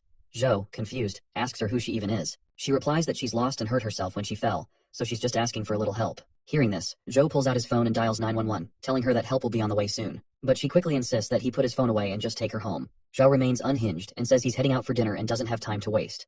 Frustration builds up for the lady with every passing second. Her pride is wounded, and she's reached her limit. Deciding she's had enough, she unleashes her powers and lunges at him, ready to knock him out and take him back by force. A violent explosion erupts from their clash, and as the dust settles, the woman is left standing alone while our boy quickly flies up and stands above a signboard. It doesn't take long for him to realize who she is. And in his memory serves right, she's one of the federal agents who were after Jing Daoxian that night. It seems she underestimated him. He's actually more agile than she anticipated. Growing more serious, she starts summoning fire. Meanwhile, our guy dials 911 and reports that he's being attacked. Seeing this, the girl grits her teeth, because if the police see her attacking him, her identity could be exposed, and she doesn't want to attract any unwanted attention. Reluctantly, she starts walking away, telling him that she's letting him off the hook this time. With that, she disappears from view. The boy lets out a sigh of relief and jumps back down, and he is still curious about why the Federation would be after him when he hasn't committed any crime. As he thinks it over, it suddenly dawns on him that he might be mistaken for Jing Daoxian's accomplice. He quickly calls his friend Li Xuan, and when his friend picks up, he sounds genuinely surprised and pleased to see that our boy is actually calling him by his own will. But our boy doesn't waste time catching up, and tells Xuan to find a private place because he has something important to reveal. After a while, once he's explained the situation, Xuan is shocked to hear that he's encountered Jing Daoxian. He also expresses how jealous he is feeling, because he also wants to meet someone as legendary as Jing Daoxian. Looks like our boy made the right call by not telling his friend about the lost Immortal Sutra. Otherwise, he would have been over the moon with excitement. Anyway, Xuan further explains that based on the description our boy gave, he's almost certain that the hyenas are behind this. He explains that hyenas are a special federal organization that deals with things the government can't openly interfere in. He elaborates that hyenas are ruthless and will do anything to achieve their goals, no matter the consequences. They're notorious in the Federation, which is why they're called hyenas. Well, it looks like dealing with these hyenas is going to be really tough. Our boy then asks if he can get him into college ahead of schedule. He further explains that while the hyenas, or the Special Inspection Unit, are very powerful, they can't openly violate the law. Therefore, they'll be even more cautious at Sunset College. Xuan agrees that it's a great idea and teasingly reminds our boy that after all, Luoyan is Aang family territory. If he were to live with the Aang family, no one in the world would dare lay a finger on him. The boy, however, prefers not to discuss the Aang family and tells his friend he'd rather keep that topic off the table. After making that little joke, Xuan reassures him that he'll make sure his friend can get into college ahead of schedule as well. With that, our boy ends the call, and he begins gritting his teeth, clearly annoyed by the sudden trouble surrounding him. All the relief from these troubles boils down to one thing, which is if only he were powerful enough. The next scene takes us to the Special Inspection Unit of the federal government. There, we find a clearly annoyed senior, laying into Lisa. He's furious because she should have stayed undercover, and he's worried about how he's going to explain the situation to his own superior, who will be calling him soon. Lisa quickly apologizes, saying it's all her fault. She admits she misjudged the situation and as well as our boy's preferences and his strengths. She then puffs out her chest and requests another chance to make things right, promising to deliver positive results this time. But the senior tells her that it's not so easy to get a hold of Zhou Wen now. He instructs her to check out some documents, hinting that the situation is more complicated than she realizes. The girl is curious and a bit confused about the documents. The senior explains that he had his teacher dig into the secrets of Ouyang Lan and the Ang family, and everything is laid out in those files. When Lisa opens the file, she's stunned to find that our boy has actually been enrolled in Sunset College ahead of time. What really gets her is that this place used to belong to Ang Jin, so it makes no sense how could the Ang family give it to Zhou Wen, who's just an outsider. By the way, if you are curious about what place we are talking about, it's about something called God-bestowed gift, and the Ang family has chosen Zhou Wen to receive this thing called God-bestowed gift. I can't deliver any more spoilers, so keep yourself strapped and watch. The senior reassures her that although it sounds crazy, his teacher's intel is solid. He explains that the Aang family used their only chance to switch the candidate to our boy. He's amazed at how everything, from the notorious Jing Dioxian to the Aang family, seems to be pointing to Zhou Wen, making things more and more tangled. Meanwhile, our boy suddenly sneezes and wonders if he's catching a cold, but he doesn't realize that he has become the target of some trashy federal agency who is going to nag the hell out of him throughout the series. While holding his backpack, he looks pretty relieved to have finally made it into the prestigious Sunset College. He looks at the key card his stepmom gave him. It says, Four Seasons Garden, which must be where his dorm room is. After finally reaching the building he's been looking for, he climbs the stairs, swipes his key card, and steps into his room. Honestly, it looks more like a 5-star hotel suite than a dorm room where, let's be real, most students live for the chance to indulge in anime and junk food. In any case, this marks the beginning of his new life at college. When he opens his backpack, he realizes he didn't pack nearly enough for this new chapter of life. Just some clothes and not much else. So, he decides it's time for a shopping trip. He pulls out the campus map and starts looking for shops. As he's checking his phone, a girl starts descending the stairs. He looks up and sees Ang Jing. He's surprised to see her and asks if she lives upstairs. The girl seems a bit shocked but doesn't bother to respond. She just pouts and walks away, ignoring him completely. As she descends, our boy has no clue why she's so angry, but he decides not to dig into it and pretends he didn't see her. Once outside the dormitories, he checks his phone again and finds it odd that the shops he expected to be there aren't. He wonders if he might have taken a wrong turn. The street is completely empty, with no one around to ask for directions. Suddenly, he hears an unexpected meow. He looks around and realizes someone is playing with a cat. He quickly follows the sound and notices that the male voice playing with the kitten sounds familiar. It's no surprise the voice is familiar, as the person playing with the cats is Gu Dian, the same guy who lost to our boy in a punch bet. It's surprising to see this fella, who is supposed to be the most terrifying guy, getting all cozy with these little creatures. Well, this comes as a great shock to our boy, who never imagined seeing this guy playing with kittens. He musters up the courage and calls out to Gu Dian, but a sudden silence falls over the area. Gu Dian quickly releases the kittens and transforms back into his usual terrifying self. He warns our boy that if he tells anyone about this, he's in serious trouble. With anger bulging in his eyes, he gives Joe a fierce look. And our poor guy, feeling the heat, quickly says he didn't see anything and was just looking around for shops. He adds that if Gu Dian can point him in the right direction, he'll leave immediately. Baldy appears to be pleased by our boy's response, so he retracts his hand back. Just as he's walking away, he tells our boy Hat this is the old campus. He advises him to walk along this road, where he'll eventually find the guards who can show him the way. Gu Dian stops for a moment, shoots one last glare with his bloodshot eyes, and warns our boy to leave the kittens alone as well. With that he turns and walks away. Our guy stays behind, gently patting the cute kittens. He reflects on how, after the dimensional storm, humans can now form contracts with creatures from other universes, which are more obedient and possess magical powers. Most people no longer care about weak local pets. So it's surprising to see someone as tough and intimidating as Gu Dian having a soft spot for these little creatures. Once he's back in the dormitories, our guy feels like he's on a losing streak. He's pretty annoyed that he keeps getting his butt handed to him in the game for no apparent reason. He pinches his thumb to draw more blood, and his avatar reappears in the game, once again standing on the same stairs where he keeps dying after getting his innards twisted. There's some mysterious force between him and the small Buddhist temple that seems to kill anyone who dares to step forward. He finds it odd that despite several attempts to approach the temple, he's met with instant death every time, even when he tries to fly without touching the ground. No matter what he does, he's killed as soon as he enters this area, and he's tried everything he can think of, but he does not seem to cross these stairs. Since it's a game, there should be a limit, no matter how difficult things get. Even though the Skeleton Knight and mosquitoes were very strong, he was able to figure out how to defeat them eventually. However, this time he's getting killed without any warnings. It's no longer a boss fight. It feels more like facing a sealed door he can't enter without the key. If he wants to access the small Buddhist temple, he needs to find the corresponding key. But in Buddha City, he can only explore the Lotus Pond right now, and there's nothing there. Reflecting on the meditation skill he acquired, he decides to give it a try. The skill, which he got in Buddha City, doesn't improve attack speed or defenses, and it consumes chi to maintain the state. With his meditation skill activated, he starts descending the stairs again. As soon as he reaches the bottom, he jumps over the ground, and this time, he survives. The sight of surviving the jump leaves him overjoyed, and he proudly strides into the small Buddhist temple, thrilled that he can now explore it. Or so he thought. Activating the meditation skill is consuming a massive amount of ki, and he's about to get screwed over. Eventually, he dies again, but summons his blood avatar back, only to be thwarted once more as his Kwai drains at lightning speed. He frustratingly pinches his thumb to draw blood and summons his avatar again. This time, he runs like a maniac, determined to rush through the chi draining area as fast as possible. But before he can reach the other side, his ki bar depletes again. Not giving up, he pinches his finger, letting a drop of blood fall. He reflects on how his speed isn't quite fast enough to get him through to the small Buddhist temple, so he starts to consider using the mosquito instead. He is feeling pretty smug after activating the wings, and he is pretty sure that he's finally going to make it. But then, just as quickly, his smugness evaporates as his chi depletes even faster. Sure, the wings increase his speed, but they also drain his chi at a ridiculous rate, especially when combined with the meditation skill. He grudgingly finally admits that it's impossible to get through this area with just a rank 7 meditation skill. The only option left is to use skills at higher ranks. He decides that maybe he should explore the Lotus Pond again, hoping to find something useful. Just as he's about to set off, his phone rings. When he picks it up, it's Li Xuan on the other end. Xuan casually tells him to come to the Lotus Pond and watch the show. Zhou gets curious to hear this, and asks what's so interesting about it. Xuan just looks straight ahead, where we see our boy's stepsister is standing against a gorilla-like guy, and cryptically tells him that he'll understand when he gets there. As she stands there, murmurs ripple through the crowd. People are saying that she had already reached legendary level before she even enrolled, and the guy standing against her is Yang Lu, a 3rd-level legendary figure. Apparently this gorilla claimed he would kill the Buddha Heart Lotus as a gift for her. She glances at the flower and with her usual swagger, tells him not to waste his breath on something as mundane as flowers. She's confident that he's just all bark and no bite and couldn't possibly defeat the blood-striped Buddha Heart Lotus. Her remark infuriates Yang Lu, who feels humiliated by her dismissal. On the other hand, Xuan is impressed to learn that the flower's actual name is the blood-striped Buddha Heart Lotus, which confirms that she has thoroughly investigated the monster. We then also see this lackey, Miantu, from earlier chapters. He points out that Yang Lu is trying to impress the Ang family, which is why he's putting on this show. Xuan points out that while the Yang family is famous, they are nothing compared to the Ang family. Heck, even the Yang family's business relies on the Ang family, and Ang Jing would never be interested in someone like Yang Lu. The lackey agrees, adding that the only person truly worthy of her is Li Xuan himself.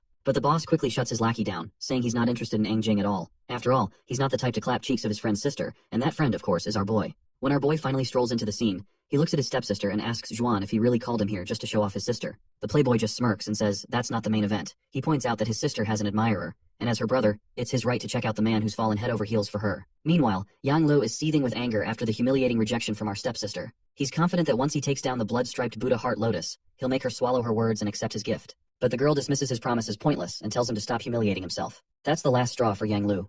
He summons his pets, and two white eagle-like birds appear in the sky. Miantu is awestruck to see these legendary-level silver-eyed eagles, and there are two of them no less. The cocky Yang Lu barks orders to his pets, and they quickly zoom towards the lotus flower. The lotus flower does not sit idly either, and fires a red laser again, smashing directly into one of the eagles. Yang Lu just laughs it off, saying that such puny tricks can't hold back his pets. As those eagles disperse that red blood laser attack, they strike back at the flower, which leaves Miantu awestruck once again. He is blown away by the fact that those feathers are immune to blood erosion. I guess it's no wonder they're at the legendary level. By now, he is pretty sure that Buddha Heart Lotus might actually be at risk of being plucked out after all. But just then, our boy throws in his 2 cents, saying that it's not going to be that simple, and that the battle is far from over. As the eagles continue to scratch at the formidable petals, the lotus flower begins to awaken. The petals unfurl, and the eagles quickly retreat. The flower gives the pesky monsters a cold, menacing look, sending a chill down Yang Lu's spine. Seems like it's clear to him that he's bitten off more than he can chew. Xuan explains that, in theory, most of the lotus creatures are weak, but this one is a completely different species. However, it seems this cocky gorilla isn't ready to back down without a fight. He quickly turns his eagles into fiery beasts, which are resembling the reincarnation of phoenixes. With their fiery forms, they charge at the lotus flower at lightning speed,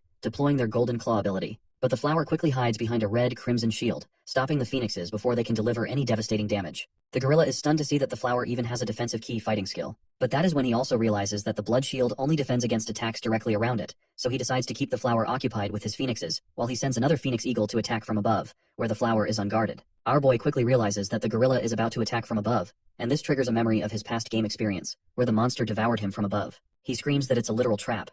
But before the gorilla can make sense of what he's saying, his eagle has already reached the mouth of the lotus. The monster's giant mouth, lined with sharp teeth, opens wide, and in a split second, one of the fiery eagles is gulped down in a single chomp. The flower lets out a satisfying burp after having a roasted bird for dinner. The onlookers are stunned to see this horrifying sight, and Yang Lu just lost one of his precious eagles in one fell swoop. Even Yang is baffled by what just happened. He quickly recalls his last remaining familiar, and all he can do now is grit his teeth in frustration. That's when the guy starts strutting toward our boy, towering over him like a big shot. With his usual swagger, he asks how in the world our boy knew it was a trap. Well, Zhou can't exactly spill the beans that he's already battled this beast in the game, but thankfully, Miantu jumps in and says, "Of course Zhou knew it was a trap. After all, he is ranked second in the real combat test of Guida province." The gorilla just laughs it off, and Miantu just doesn't let it slide. So he asks this cocky guy, "What's so funny, huh? Don't you feel even a little regret for losing your silver-eyed eagle? If it were me, I'd have dug a grave and crawled into it out of sheer embarrassment." Yang Lu gets pretty ticked off and demands to see how the guy ranked second is going to take down the lotus. Miantu confidently responds that Zhou can handle it with ease, and it's going to be a piece of cake for him, unlike Yang Lu, who's just made a fool of himself in front of everyone. Meanwhile, our guy stays silent, as he is not sure what to say. That's when his stepsister comes rushing in. She gets right up in his face and asks if he can actually take down the blood-striped Buddha Heart Lotus. Once again, our boy isn't sure what to say. As much as he hates to admit it, he hasn't actually defeated the blood-striped Buddha in the game, and the lotus here is showing off some moves that didn't appear in the game either. But with her sharp gaze boring into him, and he doesn't want to look like a coward by admitting he can't handle it. So he just clenches his fists in frustration. Meanwhile, the gorilla starts chuckling and points out how Zhou looks pretty scared, saying that talking is the only thing he seems good at. That's when Li Xuan chimes in, and he expresses his desire to join our boy to defeat this monster. The gorilla is pretty startled by this unexpected development, because he didn't expect the famous playboy of the Li family to get involved. But then he starts grinning, thinking that even the silver-eyed eagles couldn't handle this. So they're just daydreaming if they think they can take down the monster. With that, the gorilla agrees and says he's looking forward to seeing their plan in action. A little while later, the crowd is gathered on one side, while our boy and his 2 allies are on the other side. Li Xuan is visibly pissed that Miantu provoked the gorilla and dragged them into this challenge. But our boy reminds him that pinching this dude's cheeks isn't going to help now, because they have already accepted the challenge, so they better focus on their next plan. Zhu is pretty confident, even though his blood avatar wasn't enough to take down the monster before. He's sure that with all 3 of them working together, the outcome might surprise everyone. especially since Li Xuan has 2 legendary level creatures on his side, giving them a better shot at victory. The only hitch is figuring out how to get into the Lotus Pond. Zhou admits he can't rely on his skeleton ant alone, and can't protect all 3 of them during the fight. Zhuan also points out that he doesn't have any flying creatures, and his new sky conch can barely manage to stay airborne. That's when Miantu steps up, placing a mask over his face and saying, "Leave this to me." He summons his pet, and suddenly a giant turtle pops out of the sky, plummeting into the acidic water. As it floats there, it creates a solid platform on its shell, giving them a way to stand above the acid. Li Xuan is pretty fascinated to see that even Miantu has a mortal-level symbiotic egg. At first he thought only Zhou had pets of that caliber. Anyway, the 3 of them ride atop the giant turtle and head towards the flower. Miantu tells his friends that they should go fight the twisted flower, while he commands his dragon-scale turtle to support them from the sidelines. With that, both Zhou and his friends start unleashing their pet powers. Then, my guy jumps into the sky, summons his skeleton ant, and hops onto its back. Li Xuan doesn't waste any time showing off either, and quickly begins to transform, leaving the crowd going absolutely wild when they see that even the notorious 3rd son of the Li family has a legendary level creature. Our playboy proudly dons his dark armor and gets ready to dive into the hack-and-slash action. Meanwhile, the cocky gorilla is fuming, seeing that these 3 might actually defeat the monster after all, thanks to their powerful pets. His stepsister watches intently, not missing a moment. It looks like our armored playboy is struggling to keep his balance on his conch, so Zhou tells Miantu to keep an eye on Li Xuan since the floating ability of the conch isn't very flexible. They gotta make sure their friend does not fall into the acid. Miantu nods and says, "Leave it to me." With that, both of our boys charge at the monster. The Buddha quickly shoots out crimson projectiles at the party, but Zhou tells his ant to block them. The skeleton ant promptly rises up and takes the crimson projectiles head-on, protecting them from the attack. That's when the black armored guy spots his chance and slashes his sword at the monster. The flower retaliates with its crimson fluid-like attack again, but Zhuan's slash cuts straight through that crimson stuff and hits the flower right in the face. Meanwhile, Zhou's ant lets out a powerful roar, and spikes begin to emerge from the curb, slamming directly into the flower's body. But this flowery jerk remains totally unfazed. It quickly pulls out its crimson stuff again and obliterates those spikes like they're nothing but cucumbers. Seeing the old trick, Zhou wonders if the flower is trying to lure them into attacking from above. But then the playboy jumps in, saying they don't need to do that, because he's confident they can take this monster down from the front. He charges his sword and starts vanishing into thin air. Meanwhile, the monster isn't just sitting around. It lets out a massive roar, and a tornado-like force starts swirling in its mouth. The heavy air pressure makes it tough for our boy to get close, but the armored guy holds his ground. Once he's done charging up his sword, he comes crashing down on the monster like a goddamn meteor, and that single attack obliterates the lotus flower from the inside. Just as the petals of the flower start burning down, a frog sitting inside it spits out some weird stuff from its mouth. It's headed straight for our playboy, who's totally exhausted after his big attack and is just falling, like a sitting duck. But before it can hit, we hear our hero unleash his power punch. Flames erupt, completely obliterating that dark stuff. Zhou threw his punch from a distance, and the remnants of the dark energy shattered the conch Xuan was riding. Zhou quickly tells Miantu to catch Li Xuan while he takes care of the stinky toad. The lackey quickly agrees, and our boy darts forward, leaping off his skeleton ant with his punch charged up with fiery energy. The toad spits out more of its gooey stuff, but our boy easily sidesteps it like it's nothing. By now the toad is pretty sure that he is screwed, so it braces itself for the impact. Zhou's massive explosion takes it down, and when the flames finally settle, there's nothing left of the toad, other than the splatter of blood. Suddenly Zhou notices that Xuan is about to fall into the acidic water of the pool. The playboy is convinced that Miantu is intentionally letting him fall, and it's pretty clear when Miantu smugly says Xuan deserves to fall inside this acid. Meanwhile, the stepsister is ready to step in if things get messy. But before she can, my guy swoops in and grabs his friend just in time, preventing him from hitting the acid. Playboy feels pretty embarrassed that Zhou had to save him once again. Once they land on the turtle's dragon scale shell, Miantu starts yelling at Zhou, accusing him of hiding another symbiotic pet. But our boy just sighs in disappointment, reminding Miantu that he only had one job, and he failed miserably. That's when Xuan gives Miantu a solid smack to the face, telling him he's a terrible actor. The slap sends Miantu tumbling, and he asks why he was betrayed. That single slap has messed up this bastard's face, and he explains that our playboy can't defeat his brother Li Mobai because Mobai has already bought off everyone around here. But then, Miantu pulls another sneaky move and shatters the dragon crystal that Zhou and Xuan are standing on. He makes it clear that if he can't take down the playboy alone, he'll gladly drag everyone down with him into the acid. As the rubble starts sinking into the acid, things look grim for both of our boys. But just in time, they're saved by a mysterious blob that encapsulates them before they can fall. And who's behind this rescue? Well, none other than Zhou's stepsister. The next scene takes us to the investigation office at Sunset College. There, both boys are grilled by the officer, and after taking in all the info, the officer tells them to just leave. Once they're outside, Li Xuan is feeling utterly disheartened, wondering why everyone seems to be gunning for him. That is when our boy asks him why his brother has such a vendetta against him, and why he's going to such great lengths to kill him. Li Xuan explains that he and his brother, Li Mobai, have been almost estranged since their eldest brother passed away. While Mobai is busy running the family business with their father, he himself been living the easy life. Zhou's curious why Mobai is so set on taking him down if it's not about power or wealth. Xuan says it's not about anything so trivial. Our boy presses for more details, and Xuan suggests they find a private spot to chat. There might be spies around. A while later, we see a bunch of cola cans scattered around, and it looks like they're back in Zhou's dorm, and our boy is not too thrilled to see his friend littering all over in his room. Wayne kicks off the conversation by asking if Zhou knows the difference between creatures of different levels. He explains that they're categorized into mortal, legendary, epic, and mythical, and the higher the level, the bigger the gap. Eventually, the power gap becomes so huge between the mortal and mythical class that the mortal class is like ants compared to the mythical creatures. So, with that in mind, He asks his friend how the humans, who are in the mortal class, killed the very first mythic class creatures despite this huge power difference. Joe cuts to the chase, pointing out that all this is well documented in the books. He explains that after 3 days and nights, the original 6 epic heroes of the Federation managed to kill it. But Xuan dismisses this as hot air, reminding Joe that even with the biggest strength gap, 100 epic heroes wouldn't have made it, let alone 6. The real reason the mythical creatures were defeated was because humans had mythical symbiotic creatures on their side. Joe is shocked to his core and can't make sense of it. He questions how they could obtain mythical symbiotic pets before even killing the mythical creatures, since typically, the eggs can only be hatched after the creatures are defeated. Li Xuan explains that this is a god-bestowed gift. He reveals that someone bestowed the power to kill mythical creatures onto the 6 heroes, and that power was in the form of a larva of the mythical creature. Joe dismisses the idea as a bunch of groundless legends, but Xuan explains that the Federation has set up a top-secret department to handle and hide the deeds of the 6 heroes, and most people aren't aware of it. He further explains that his department is responsible for selecting specific individuals to receive the god-bestowed gift, just like the 6 heroes did. Joe starts to seriously consider if this god-bestowed thing might actually be true, though he's unsure why Li Xuan is sharing this information with him. But then everything starts to click in Joe's mind. He asks if it's really true, and the playboy proudly confirms it. He reveals that his father has appointed him as the first heir to receive the god-bestowed gift in his family, and the only way Li Mobai can claim the qualification rights is if he kills Li Xuan. The next morning, we see the blue head sleeping soundly, while Joe is busy twiddling with his phone. He remembers the warning Xuan gave him last night about being careful because he's messed up Mobai's plans more than once by saving Xuan's life, and now Mobai might be gunning for him too. All these thoughts are fueling Joe's drive to dive deeper into the game and get stronger. As he's totally hooked on playing, a system window pops up with a notification, which says that Silver-Winged Mosquito is really hungry. Joe can't help but feel frustrated and mutters to the system, "Do you even know how much a symbiotic egg costs?" But at the end, he realizes that he has no choice but to feed it if he wants to grow his little buddy. The only way to acquire eggs is by taking down these monsters, who tremble in fear as they see Joe approaching with his bloodshot eyes. In the college, a crowd of students gathers to watch footage from yesterday, where our boys took down the monster with impressive ease. The students are amazed by Li Xuan's legendary creatures, especially since they've heard he's only at the ordinary level. Joe's performance as a supporting role also garners respect, and many think that if their third teammate hadn't betrayed them, they could have destroyed the core of the Lotus. Girls are buzzing about that fight as well, particularly captivated by how charming Li Xuan looked while fighting.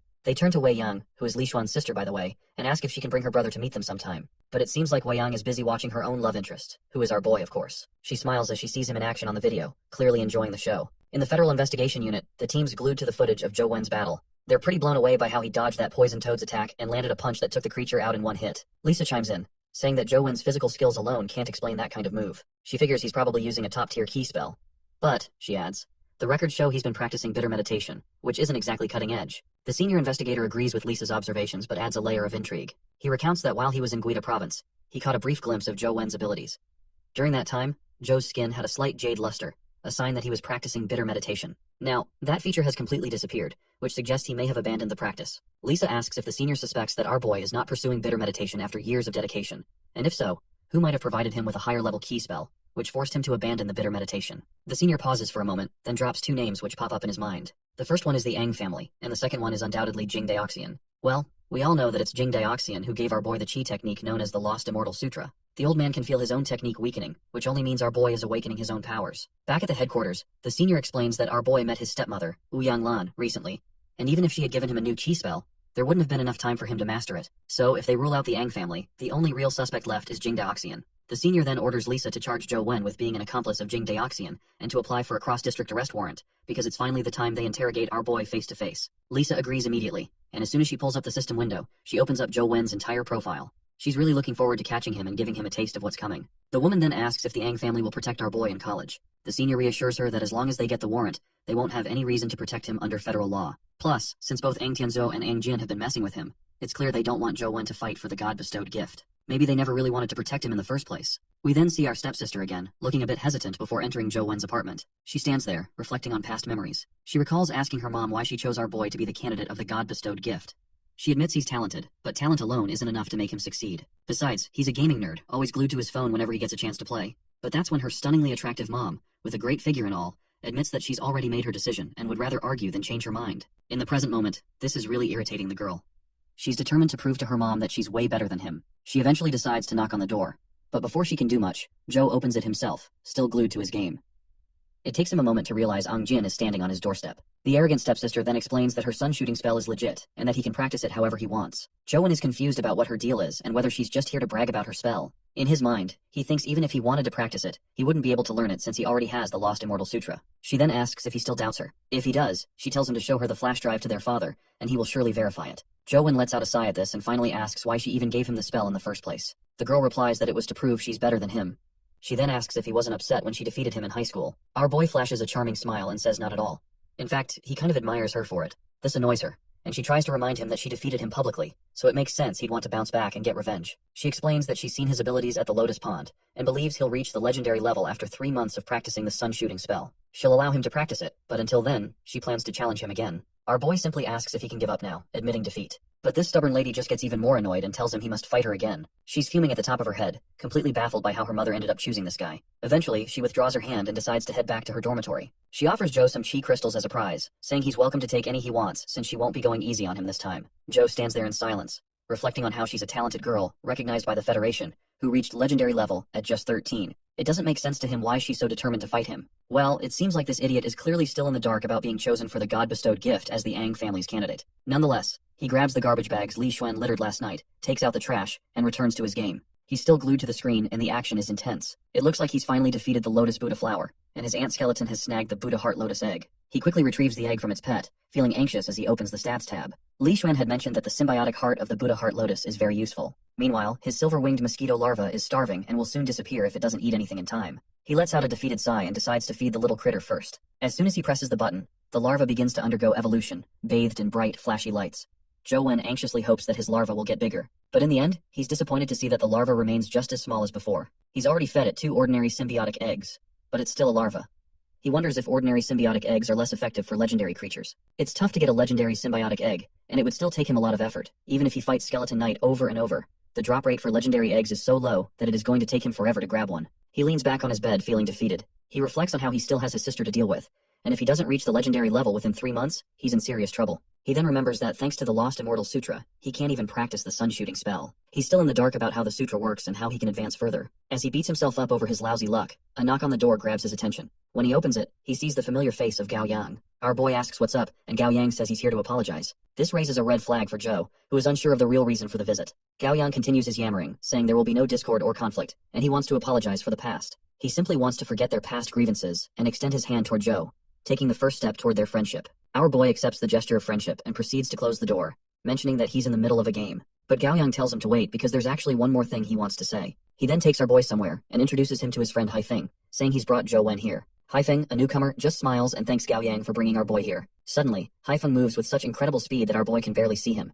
He appears in front of Zhou Wen in the form of a monstrous creature, but my guy remains cool as a cucumber and tells Haifeng that if he really wants to fight, they can just settle it in the arena, so there's no need to make a mess here. Haifeng then snaps his fingers, and the dark red creature begins to disappear. He compliments our boy on how he remained unusually calm and sharp. As the dark form disappears, we see Haifeng has arrived with 2 of his lackeys.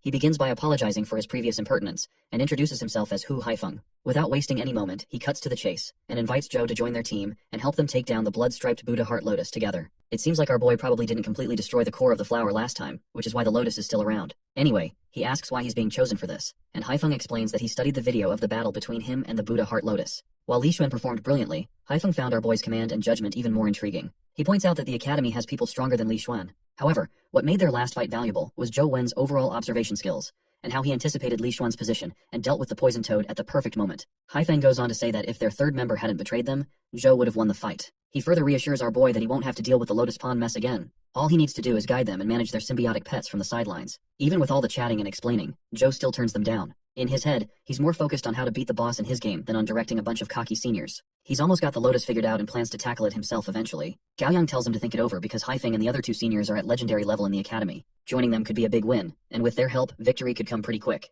But our boy is not having it, and refuses again, which really gets on Gao Yang's nerves. He thinks to himself that if it weren't for Haifeng, he wouldn't have even talked to this annoying brat. Just then, Haifeng stops our boy and reminds him that he doesn't have to refuse so quickly. He asks him what he wants and assures him that they can arrange it if it's reasonable. Zhou Wen turns around, and he startles these both of thugs by saying he wants a legendary symbiotic egg. Gao Yang is furious at this bold demand coming from his junior. But despite Gao's irritation, our boy stands his ground and happily states that he'll join the team if they offer him a legendary symbiotic egg. Gao Yang is clearly annoyed, and he further gets cocky and grabs Zhou Wen by the collar. He tells him not to push his luck because his role in this partnership is minor. All he is doing is just directing the symbiotic pets, which doesn't warrant the legendary egg he's asking for. Shu Wen tells Cao Yang to cool his jets. He makes it clear that it's entirely up to them. If they're willing to give him what he wants, then they're good. Otherwise, no hard feelings. Just then, Haifeng jumps into the scene and asks our boy if he has any specific requirements for the legendary symbiotic egg he wants. Zhou Wen shrugs, saying he doesn't have anything particular in mind. After all, he just wants a legendary egg to feed his pet, though he does not say it out loud. Haifeng then tosses an egg toward our boy and asks if that will be satisfactory. Well, Zhou Wen is clearly pleased with the offer, and has no further demands, because getting a legendary symbiotic egg for free is more than enough for him. Haifeng extends his hand for a fist bump to seal the deal, and Zhou Wen quickly reciprocates, finalizing their agreement. As they part ways, Gao Yang turns to his friend, and questions how he could give away the flaming toxic bee's symbiotic egg so easily. He doesn't understand why he trusts Zhou Wen so much. Haifeng reminds his friend that after watching the video of the battle, he felt our boy had something special, which is almost as if he'd fought the Lotus before. Gao Yang is a bit shocked to hear this, but Haifeng just walks off, telling his friend not to stress. The egg is now just part of the deal, serving as insurance against their failure. Back in his room, our boy summons his winged mosquito. Once the little critter appears, he flashes the legendary symbiotic egg he snagged for dinner. Without wasting any time, he pops the egg right into his pet's mouth. Immediately, a giant blob of aura and fire surrounds the little guy as he begins to evolve. When the transformation is done, our winged mosquito emerges with sharp green eyes, a needle-like sting, and an overall bigger size, which is way bigger than it was before. Joe finds it fascinating that this evolution merged the properties of the flaming toxic bee's attributes, probably because both are insects. He then checks the stats and notices that the larva tag is finally gone, and his mosquito has finally matured. But what really shocks him is how much the stats have improved, almost exceeding the limits of a legendary creature. On top of that, it's got a new skill called Magic Light Sting, which shoots a long, high-speed energy sting capable of piercing through targeted enemies. Joen can't help but flash a grin at his newly evolved pet. With its awesome upgrades, he's feeling pretty confident it can definitely take down the blood-striped Buddha Heart Lotus. He quickly drips some blood onto his screen, summoning his blood avatar, along with his upgraded winged mosquito. Without wasting any time, he sends his mosquito charging at the Lotus. The Lotus isn't about to just sit there and take hits. It conjures up that crimson stuff and tries to blast the mosquito out of the air. But the mosquito zips through the attack with lightning speed, almost too fast to see. As the mosquito gets close, it's just a hair away from piercing the flower's eye with its sharp claw. But in a split second, the sneaky Lotus ducks into the water, leaving the mosquito wondering where it went. Just then, the mosquito notices something coming up from below the ground. The Lotus tries to catch it off guard by attacking from underneath, but the mosquito dodges the sneaky petals and makes a quick escape. The mosquito then turns his attention back to the flower, and ramps up its descent momentum by using its silver wing attack, aiming directly at the flower. The Lotus tries to block the attack with its crimson substance, but the mosquito isn't finished yet. With lightning speed, it circles back, slicing through the crimson barrier with its sharp wings. The Lotus looks quite frustrated, and it finally explodes, revealing a toad inside, just like we saw in the real-life battle. And as expected, the toad quickly starts throwing gooey, sticky sludge at the mosquito. But the little guy dodges everything with ease. It quickly counters with its sting attack, sending a sharp crimson needle straight into the toad. The toad pops like a balloon as soon as the needle hits its target, and another sting from the mosquito obliterates the core of the Lotus, causing a massive explosion in the aftermath. Just as the haze starts to clear, the mosquito makes sure to grab the crystal from the smoky explosion. Meanwhile, our boy watches with awe, still doubting if his winged mosquito's skill has truly become that powerful. His pet returns with the prize in its mouth and quickly spits out the demonic crystal of the Lotus. Joe doesn't waste a moment and grabs up the red crystal. He is feeling pretty confident that the QI fighting skill of this blood-striped Buddha Heart Lotus might be the key to entering that small Buddhist temple. He absorbs the crystal, and this time, the absorption process starts to affect him in real life as well. It feels like a searing heat trying to cook him alive, but Joe endures the pain like a champ. Moments later, the system announces that the demonic crystal of the blood-striped Buddha Heart Lotus has been absorbed, and his original skill, meditation, has been upgraded to a stronger skill known as blood meditation. Once the process is over, Joe Wen's body is still emitting steam. He rinses his sweaty shirt, giving it a solid twist to wring out the water. After that, he activates his newly acquired blood meditation skill. As expected, the QE consumption rate with blood meditation is slower than with regular meditation, allowing it to last for about half an hour. He is now feeling pretty confident that this skill will help him explore the small Buddhist temple like a pro. Without wasting any time, he dives back into the game. He finally crosses the stairs of the underground Buddha city, making his way with renewed vigor, showing no signs of exhaustion. He's feeling happy that this enhanced meditation skills is helping him resist the power of this area. After a few minutes of running, he finally reaches the main entrance of the small Buddhist temple. He's feeling pretty nervous before going in because he's not sure what kind of monsters he might run into. But he goes in anyway. After looking around for a bit, he's kind of weirded out that there aren't any dimensional creatures around. Then he spots a slab on the other side with some Chinese writing on it, and the title on the slab says it's a short sutra on perfect wisdom. That is when he recalls that the large sutra on perfect wisdom is a well-known thing. According to legend, a Buddhist discovered it during a dimensional storm, and it was ranked as one of the 2 greatest QE spell arts in Buddhism. He is sure that this short sutra on perfect wisdom must also be a spell too. As soon as he tries to read the inscription, the words on the slab start twisting and wrapping around, and he gets hit with a brutal headache. It feels like someone's trying to scramble his brain like eggs. He grabs his head in pain, and suddenly something starts shining brightly in the middle of his avatar's chest. In the next moment, the immense pressure he was feeling vanishes, and he notices that the flow velocity of the Immortal Sutra has slowed down. The pressure is gone, and he's no longer feeling any discomfort as he tries to read the inscription. Just as he's trying to make sense of everything around him, he quickly notices his key bar is depleting. He hasn't even entered the Buddhist hall yet, so he starts running without wasting any time. Once he's standing outside the small Buddhist temple, he opens the door and spots a giant statue with 3 Buddha faces. He's not even sure if a 3-faced Buddha is a real thing in Buddhism, but as soon as he steps inside, his avatar starts to twist, and just like that, the game is over. He's dead again, without any warning or obvious reason. Looks like he'll need to dig deeper to figure out the rules before entering the temple. At least this experience taught him a bit about what those predecessors went through to gain their power, they really risk their lives, and he's starting to admire them for that. Even with the help of blood meditation, he still couldn't enter the Buddhist hall, but the fact that he didn't see any dimensional creatures suggests that getting into the temple must have something to do with that stone tablet. He's pretty sure that the tablet is some kind of chi spell, but since he has already practiced the Lost Immortal Sutra, he knows he can't practice another chi spell right now. Still, he decides to memorize the sutra written on it.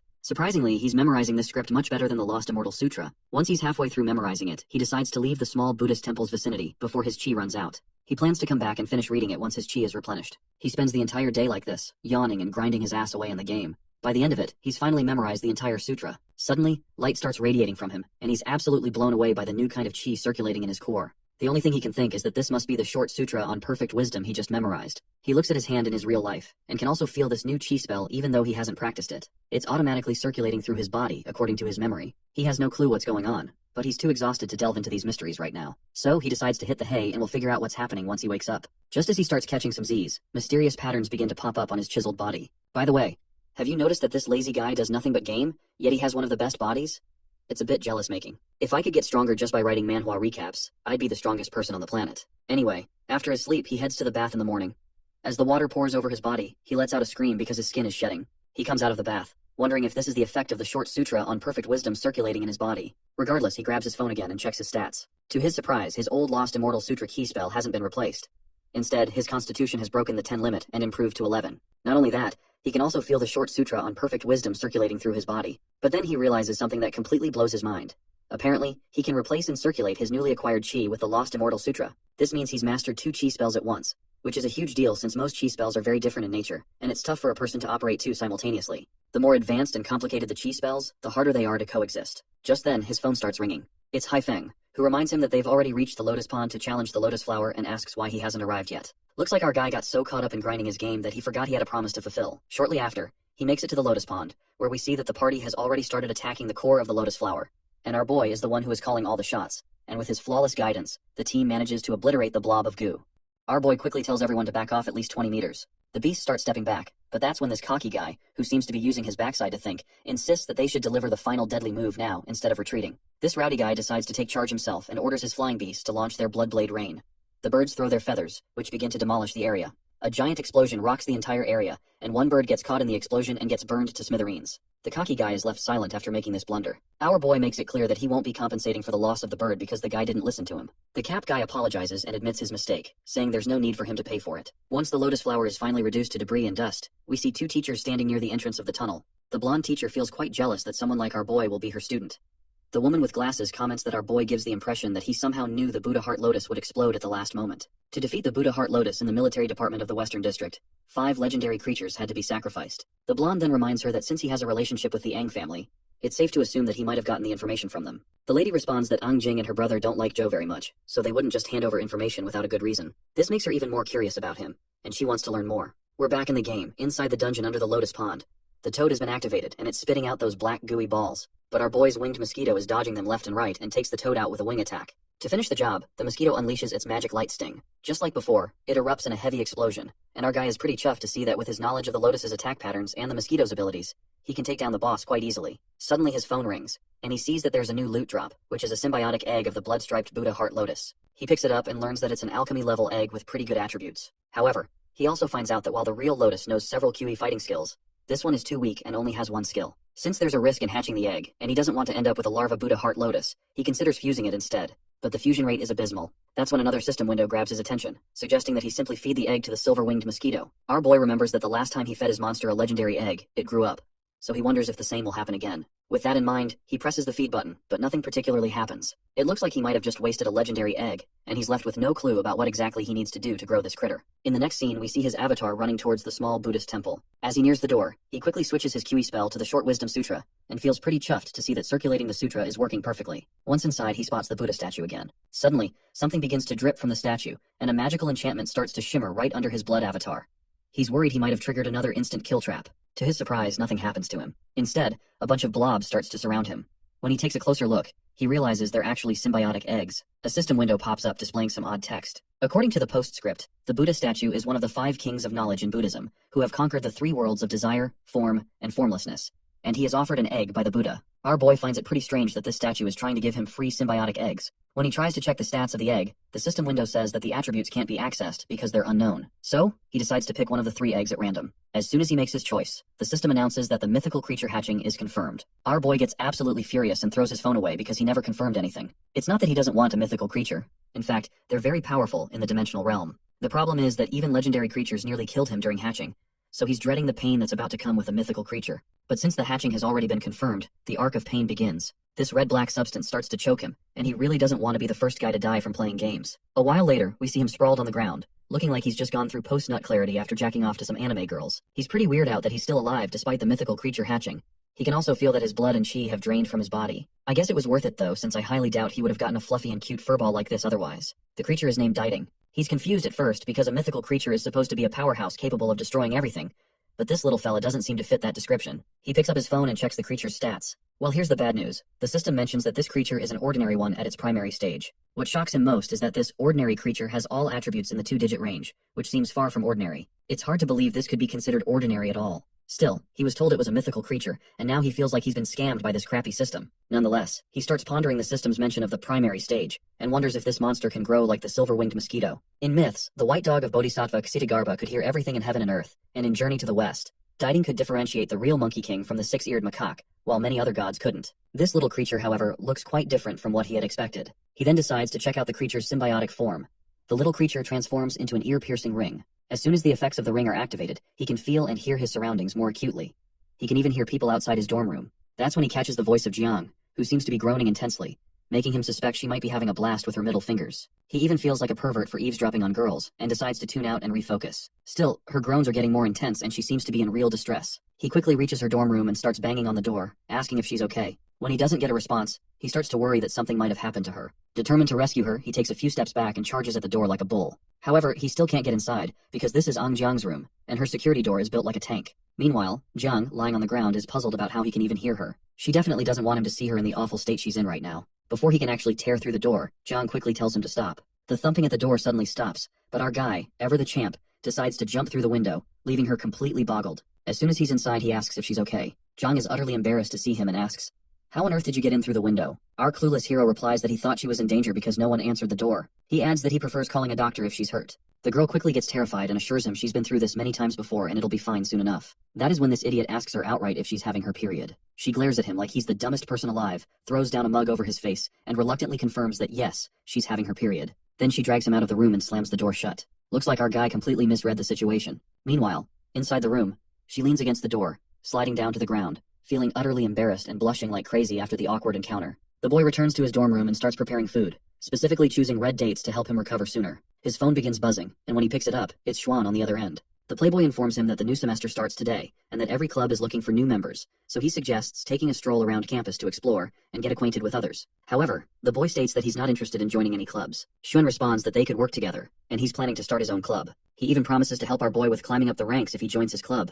But as we all know, my guy can easily climb the ranks just by playing video games, so he refuses, and lets his friend know he's not interested. Xuan then tells him not to be so cold, reminding him that they need teams to complete most of the tasks assigned by the college. He points out that no one wanted to team up with them during the real combat test, and asks if he wants to face that situation again. I guess our playboy got a point, so Joe eventually gives in, and reminds his friend that the two of them alone aren't enough to start a club. Xuan just says they'll figure it out later. With that, the scene takes us to the outside, where the students start gathering in the central square of the college, and our boy feels overwhelmed by the crowd. Among the sea of people, Xuan is standing on the stairs, calling out to him, and he's accompanied by a lady. When they meet up, the playboy quickly asks why he's carrying a bag. Our boy explains he's got red dates and wolfberry tea to help replenish his blood. That's when the lady chimes in, suggesting that since he's already here, he should join Wei Yang's club. She adds that they have many lovely girls and would be happy to have him join. By the way, Wei Yang is Xuan's sister, which is exactly why Xuan protests, saying that our boy will be joining his club instead. He asks his sister if she's trying to lure him in with a bunch of beauties, making it clear that they're not falling for it. Despite his words, it's obvious from the way our playboy is drooling that he's definitely tempted. Our boy admits that he can't join Wei Yang's club, not because he's not interested in clapping some cheeks, but because he's already promised Xuan he'd join his club. Wei Yang's lovely sister gives up and says she's looking forward to cooperating with Xuan's club if the need arises. This pervert brother just gives a pleasant thumbs up to his sister, but our boy just stands there in silence. Once the ladies have left, Xuan jokes about how our boy let a group of lovely ladies slip away. Joe tells him to stop joking and get serious, asking if Xuan isn't really committed to starting the new club. He warns that they need to start recruiting members quickly, or all the freshmen will join other clubs soon. The playboy points out that there's nothing they can do because freshmen have to wait a month before they can apply to establish a club. They also need at least 5 members, and right now they're not qualified to start a club yet. Annoyed, Joe asks what the heck they're even doing here if they can't establish a club. Joanne proudly replies that they're here to check out the girls, of course. This just irritates our boy even more, realizing he missed out on joining a club with a group of girls just so he could help Xuan establish his club. But then, a familiar voice calls out to our boy. Hearing this, Joe turns around, only to see 2 of his former friends standing before him. He wasn't expecting to run into them here, and he finds it rather fascinating that they all ended up at Sunset College again. Xuan nearly jumps out of his skin when he sees a hottie in shorts and quickly asks our boy who this bombshell is. Xu introduces her as Feng Ruxi, and mentions that they used to go to the same high school. The playboy then creeps over to Joe and whispers, asking how he could have missed the chance to meet her back then, if they were in the same school. But even if he missed the chance back then, Xuan is glad to meet someone like Ruxi now. He quickly invites her to join his club, asking if she'd be interested. To the playboy's surprise, Ruxi agrees right away. That's when this idiot remembers to tell her that they can only officially apply to start the club a month later, so she might have to wait a bit for things to happen. The girl agrees to wait for their club, and then walks over to Joe. She bows in front of him and apologizes, saying she's really sorry for leaving him out of the team during the college entrance exam, which might have caused him to miss his chance. Xuan watches with interest, wondering if she joined Sunset College just because of Joe. On the other hand, Joe forgives her, saying it wasn't entirely her fault. The blonde guy also awkwardly jumps in, saying they had no choice back then but promises it won't happen again. The playboy then tells everyone to chill and skip the formalities since they're all buddies. He suggests it's getting late, so they should head back and get some rest to gear up for tomorrow's combat test. Chu is a bit surprised to hear this, and asks if they really have to dive into a combat test on their first day of college. He wonders if they're heading to Buddha City for it. Xuan clears it up, saying they're not going to Buddha City because this place is a newly discovered with tons of hidden dangers, and the college isn't about to let freshmen take those risks. Ruxi then explains that, based on past years' experiences, the college usually picks one of the 4 stable dimensional realms for the test. You just need to kill a dimensional creature to pass, and the more you take down, the higher your score. Joe's pretty intrigued and asks how she knows so much. The girl casually points out that all the info is posted on the college's dimensional forum. Soon after they part ways, our guy takes a quiet stroll and explains that the dimensional forum was set up by the Federation to help and encourage people to share info about different dimensional realms. There's no need to use real info for registration, and both the military and the public can post whatever they want. He didn't pay much attention to it when he was at Guida High since they rarely dealt with complex dimensional areas. He never thought that everyone at Sunset College would actually use the forum to communicate. Now he's thinking it might be a good idea to learn the rules and start using the forum himself. As he's absorbed in his phone, someone calls out to him, asking if he's a special admitted student living in his building. Joe quickly looks around, trying to find the source of the voice, only to realize that the short girl is standing right in front of him. Seems like he failed to notice her because of his long-ass giraffe-like neck. He greets her and introduces himself as Joe Wen, mentioning that he lives on the 2nd floor. The girl, full of enthusiasm, introduces herself as Wang Lu. She's also a special admitted student, so he can just call her Lu. She mentions she lives on the 1st floor, and they're apparently neighbors now. But as soon as he sees her enthusiasm, he suddenly vanishes into thin air, leaving only the sound of a door closing. Looks like she stumbled upon a rather strange neighbor. Our guy puts away his bag, fires up his computer, and dives headfirst into the forums. He discovers that the forum is a massive information-sharing platform accessible to everyone. The college and people from all walks of life regularly post or provide dimensional information through this site. He's totally blown away that such a huge platform doesn't require real name registration, and the Federation isn't worried about outlaws or enemies getting info from it. On top of that, there's a generous bonus system where you can trade all kinds of resources using dimensional points you earn from posting on the forum. He's amazed at how you can earn these points just by sharing information. The first way to earn dimensional points is through the clicks on regular posts, but this only nets you a few points, even if thousands of people read your post. To rack up more points, you can post paid content. The content of these paid posts is unlimited, and writers can set their own prices. However, due to the anonymity of the dimensional forum, users are afraid of being scammed, so they tend to stick with paid content from well-known posters. Additionally, the Federation and the college also publish strategies for paid content, which only cost a few points. At first, our guy mulls over what kind of post to make, but it doesn't take him long to figure out his move, so he dives in and creates his first post. Meanwhile, we see a teacher is lounging on her bed, sipping tea and scrolling through the forums.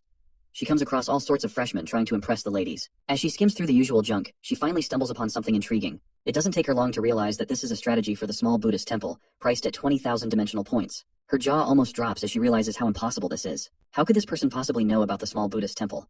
The area around it has been set up as a forbidden zone, and relevant news has been blocked. Even most teachers don't know the temple's name. She suspects the post might be a scam, especially since the account is new. But still, if this post is genuine, it could seriously shake up how the military approaches their explorations. Out of sheer curiosity, the teacher spends 20,000 points, and the information appears right before her eyes. She learns that consuming chi through the meditation of the Buddha Heart Lotus's dimensional crystal can resist the strange force in front of the temple, which twists people's insides. The higher the crystal level, the longer the effect lasts. The teacher finds this quite odd, because no one is foolish enough to practice a basic Kai fighting skill.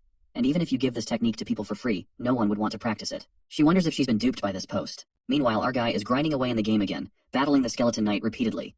After taking down the Skeleton Knight a bunch of times, he finally scores a symbiotic egg as a loot drop. He quickly feeds it to his little critter, telling it to grow up and not just eat all the time. Seems like he is tired of farming the Skeleton Knight, so he decides it's time to explore deeper into the map. As he flies around the area, he's puzzled to find that there are no skeleton soldiers in sight even though he has ventured much deeper. Then he spots something unusual on the ground, which is a massive tower from an ancient imperial city known as Yanbo Tower. This is a real surprise for him, and he wonders why Yanbo's tower is here. For some context, Yanbo was the son of Deku, one of the 5 emperors from prehistory, representing the fire god. The tower, known as the fire god's stargazing place, is supposed to be located in the southwest, outside ancient Guida City. According to history books, it shouldn't be in the ancient city in the game at all. He's totally confused about why this iconic structure is here. Suddenly he notices something flying over from the tower, and it quickly starts tracking him down. This thing seems like a fiery bird, and it swoops down at him with bullet speed. He immediately takes his stance and uses his Ash Palm ability, but the eagle-like fiery creature just pierces right through it. This encounter just leaves our boy totally blown away, because it just felt like he just hit empty air, and the bird just zipped past him. And in the next moment, the fire of that bird roasts his avatar alive. He chugs down an energy shake, puts away the empty glass, and jumps back into the game, determined to defeat this new monster he's just run into. This time he's flying using his winged mosquito symbiotic form. However, since the mosquito is the king of low altitude and extremely agile, he can't fly directly above the Yanbo Tower to see what's happening. What is making his situation terrible is this relentless monster, which is chasing him from behind, and he needs to find a way to shake it off first. He recalls the time when the firebird turned to attack him earlier, and once the mosquito dodged away, the firebird seemed to prioritize attacking whoever was standing near to the Yanbo Tower first. With this in mind, he decides to strategically use himself as bait to take down this fiery bird. Just as he reaches a certain height, he deactivates his symbiotic form and starts falling without its wings.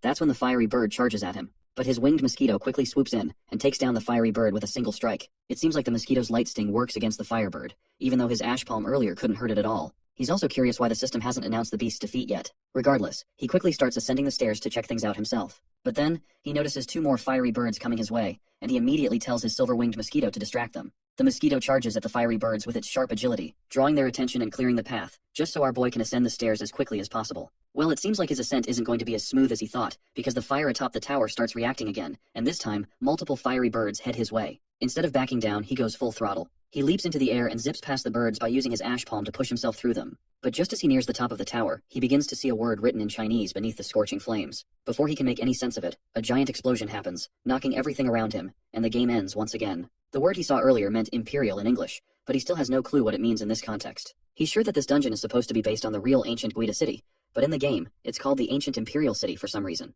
He also notes that there was no killing notice by the system after he took down the firebirds. He has a hunch that it might be because they were summoned by some kind of key fighting skill, and he's curious about what will happen if he faces the boss who summoned these monsters. He's sure there must be a lot of secrets in the Fire God Tower, but he doesn't have any way to explore them right now. While browsing the forums, he notices that he scored 20,000 dimensional points twice. Earning money through the forum isn't as hard as he thought. But his moment of satisfaction is cut short when he receives a direct message, and the sender wants to discuss the small Buddhist temple. Meanwhile, on the other side of the screen, the sender is waiting impatiently for Joe's response. Earlier, she had consulted her senior, and shared everything about how meditation might help resist the mysterious power of the small Buddhist temple. Her senior agreed with her, saying they have tried meditation, and it indeed works. But they're both curious about who this unknown person is, who knows such specific knowledge about the short temple of Buddha. The senior then dropped a hint that there's a stone tablet in front of the temple with a key spell on it. Apparently similar tablets are found in other realms too. Rumor has it that someone practiced the chi spell and got some mysterious powers, but it's a bit more complex than that. There's something really weird about the short sutra on the tablet, which is located in front of the short temple of Buddha. The senior even mentioned that some volunteers tried to memorize the inscription, but unfortunately, they all ended up dying. The junior is stunned by this info, and her senior tells her that practicing the short sutra on perfect wisdom requires something special. He asks her to get more useful information from the poster who shared this knowledge. So, in the present moment, as she's anxiously waiting, Joe finally responds to her. She quickly starts typing and asks if he knows the short sutra on perfect wisdom. Our boy confirms that he does, which only confirms her suspicions even more that this guy knows all about the small Buddhist temple. While Joe waits for her reply, she responds by asking how he learned to practice the short sutra on perfect wisdom, and she's eager to offer a top price for this information. It turns out Joe has no clue how to practice the short sutra either. He remembers almost getting killed by the headache when he tried to read the inscription on the tablet, nearly losing consciousness. The only thing that eased his pain was the lost immortal sutra he'd already practiced. Well, it looks like he finally knows how he practiced the short sutra. So, he quickly gets up from his seat and tells her he just can't help with this. With that, he closes the forum tab without saying another word. The next day arrives, and the students have started to gather in the college. We can also see Xuan greeting mornings with our boy, who looks completely exhausted and barely awake. Xuan gives him a little pep talk, telling him not to burn out by gaming all night. And it's true, our boy spent the entire night playing his favorite game, exploring deeper into the ant nest, but came up with no new leads. Even though the evolved silver-winged mosquito could fight and even take down those black mosquitoes, the ordinary level skeletons and Joe's own life are always at risk. They're weak compared to the enemies and haven't scored any worthwhile loot. Once everyone settles down in class, in walks the stunning beauty with black hair, causing all the perverted boys to drool over her. She cheerfully greets everyone and introduces herself as Wang Fie, which literally means king's concubine. As energetic as she might seem, there is no denying that her eyes are begging for some sleep, and she spent the whole night waiting for a reply from the mysterious man, who is our boy, of course. Meanwhile, our playboy, being his usual self, asks her if he can become the king of her life. The teacher agrees and explains that if he can pass her test and graduate successfully, he can become one. After a bit of playful banter, she gets down to business, informing everyone that the entrance test is to kill one demonized general in the Tiger Cage Pass within 10 days. They can team up with up to 3 other students for this task. She makes it clear that they must finish the task within 1.5 minutes. Otherwise, they'll be expelled. The entire class lets out a collective scream, and some of them quickly remind her that they're still at the mortal level, and there's no way they can pull this off. But she calmly explains that as long as they take it seriously, 10 days will be more than enough. She announces that everyone will be allowed to enter the Tiger Cage Pass over the next 10 days, and hopes to see them all again after the test is over. Xuan looks just as confused and admits that taking down demonized generals in the Tiger Cage Pass seems like an unbelievable task. Seems like our clueless idiot does not even know what the hell these demonized generals are, so he asks how they are so hard to defeat. In response, Xuan explains that the Tiger Cage Pass used to be an ancient battlefield, so the creatures there are pretty powerful. Among legendary level creatures, demonized generals are above average. Some special demonized generals have even reached the top of the legendary level. Since most of the freshmen are still at mortal level, this test is incredibly tough for them. Joe figures the best way to handle this is to take a closer look at the Tiger Cage Pass and see what's up. The next scene takes us to the teacher's office, where a male teacher is calling out to Wang Fei. He points out that using such a challenging test for special admitted students might not be a good thing, since they're just ordinary students. Wang Fei agrees and says she's already posted the details about the demonized generals on the Dimensional Forum. As long as the students are willing to study up, it's actually not that hard to complete the task. She clarifies that she's not trying to force anyone to drop out of school. She just wants them to stay humble, and not get too arrogant or overconfident. After all, what they'll face in the future will be way more dangerous than this. We're back with our boys, who are staring down at the gate of Tiger Cage Pass. As soon as they enter, they find themselves in a desert, where a bunch of weird sand-dweller-looking people are hanging around. Apparently, these are the demonized soldiers, and Juan isn't exactly thrilled to see them since they were hoping to find demonized generals. He then turns to his friend and suggests they should go deeper to see if they can find any demonized generals around. But our boy flatly refuses, because he just wants to play it safe and avoid risking their lives. He points out that they don't know much about this place, and he can't be the one to save this playboy every time. Shane calls him a party pooper, and Joe just starts walking away, saying he's going to look around on his own. As he strolls around, we learn that our boy is on the lookout for a dungeon to scan into his phone. He figures if he could find dungeons in underground Buddha City and ancient Guida City, then this place should have one too. His eyes land on a statue nearby, and as he squints his eyes to take a closer look, he spots the palm-like emblem he's been searching for. So without any further ado, he quickly pulls out his phone to scan it. A while later, other students have already started fighting the demonized soldiers, and Juan is watching from above, looking seriously disappointed. You see, our playboy can tell that these demonized soldiers are just weak sauce, and they are barely a threat at all. To him, it's pretty laughable, really, considering how cautious Joe was about these pesky creatures. Speaking of Joe, our boy comes back and tells his friend to let's get going. After hearing this, Juan turns around and agrees. But as soon as he sees his friend's unusually happy face, he feels a chill run down his spine. As they stroll out of the gate, Xuan can't help but point out how unusually happy his friend seems. But Joe just outwardly denies it, all while inwardly, he's over the moon because he's finally found a new dungeon to explore. Well, it seems like we're wrapping up this story here, and since you've made it all the way through, it means you stuck around to hear me yammering. I know the translations and power levels in this manhwa are a bit trash and underexplained, but I enjoyed it nonetheless. I hope you did too. Let me know your thoughts in the comments so far.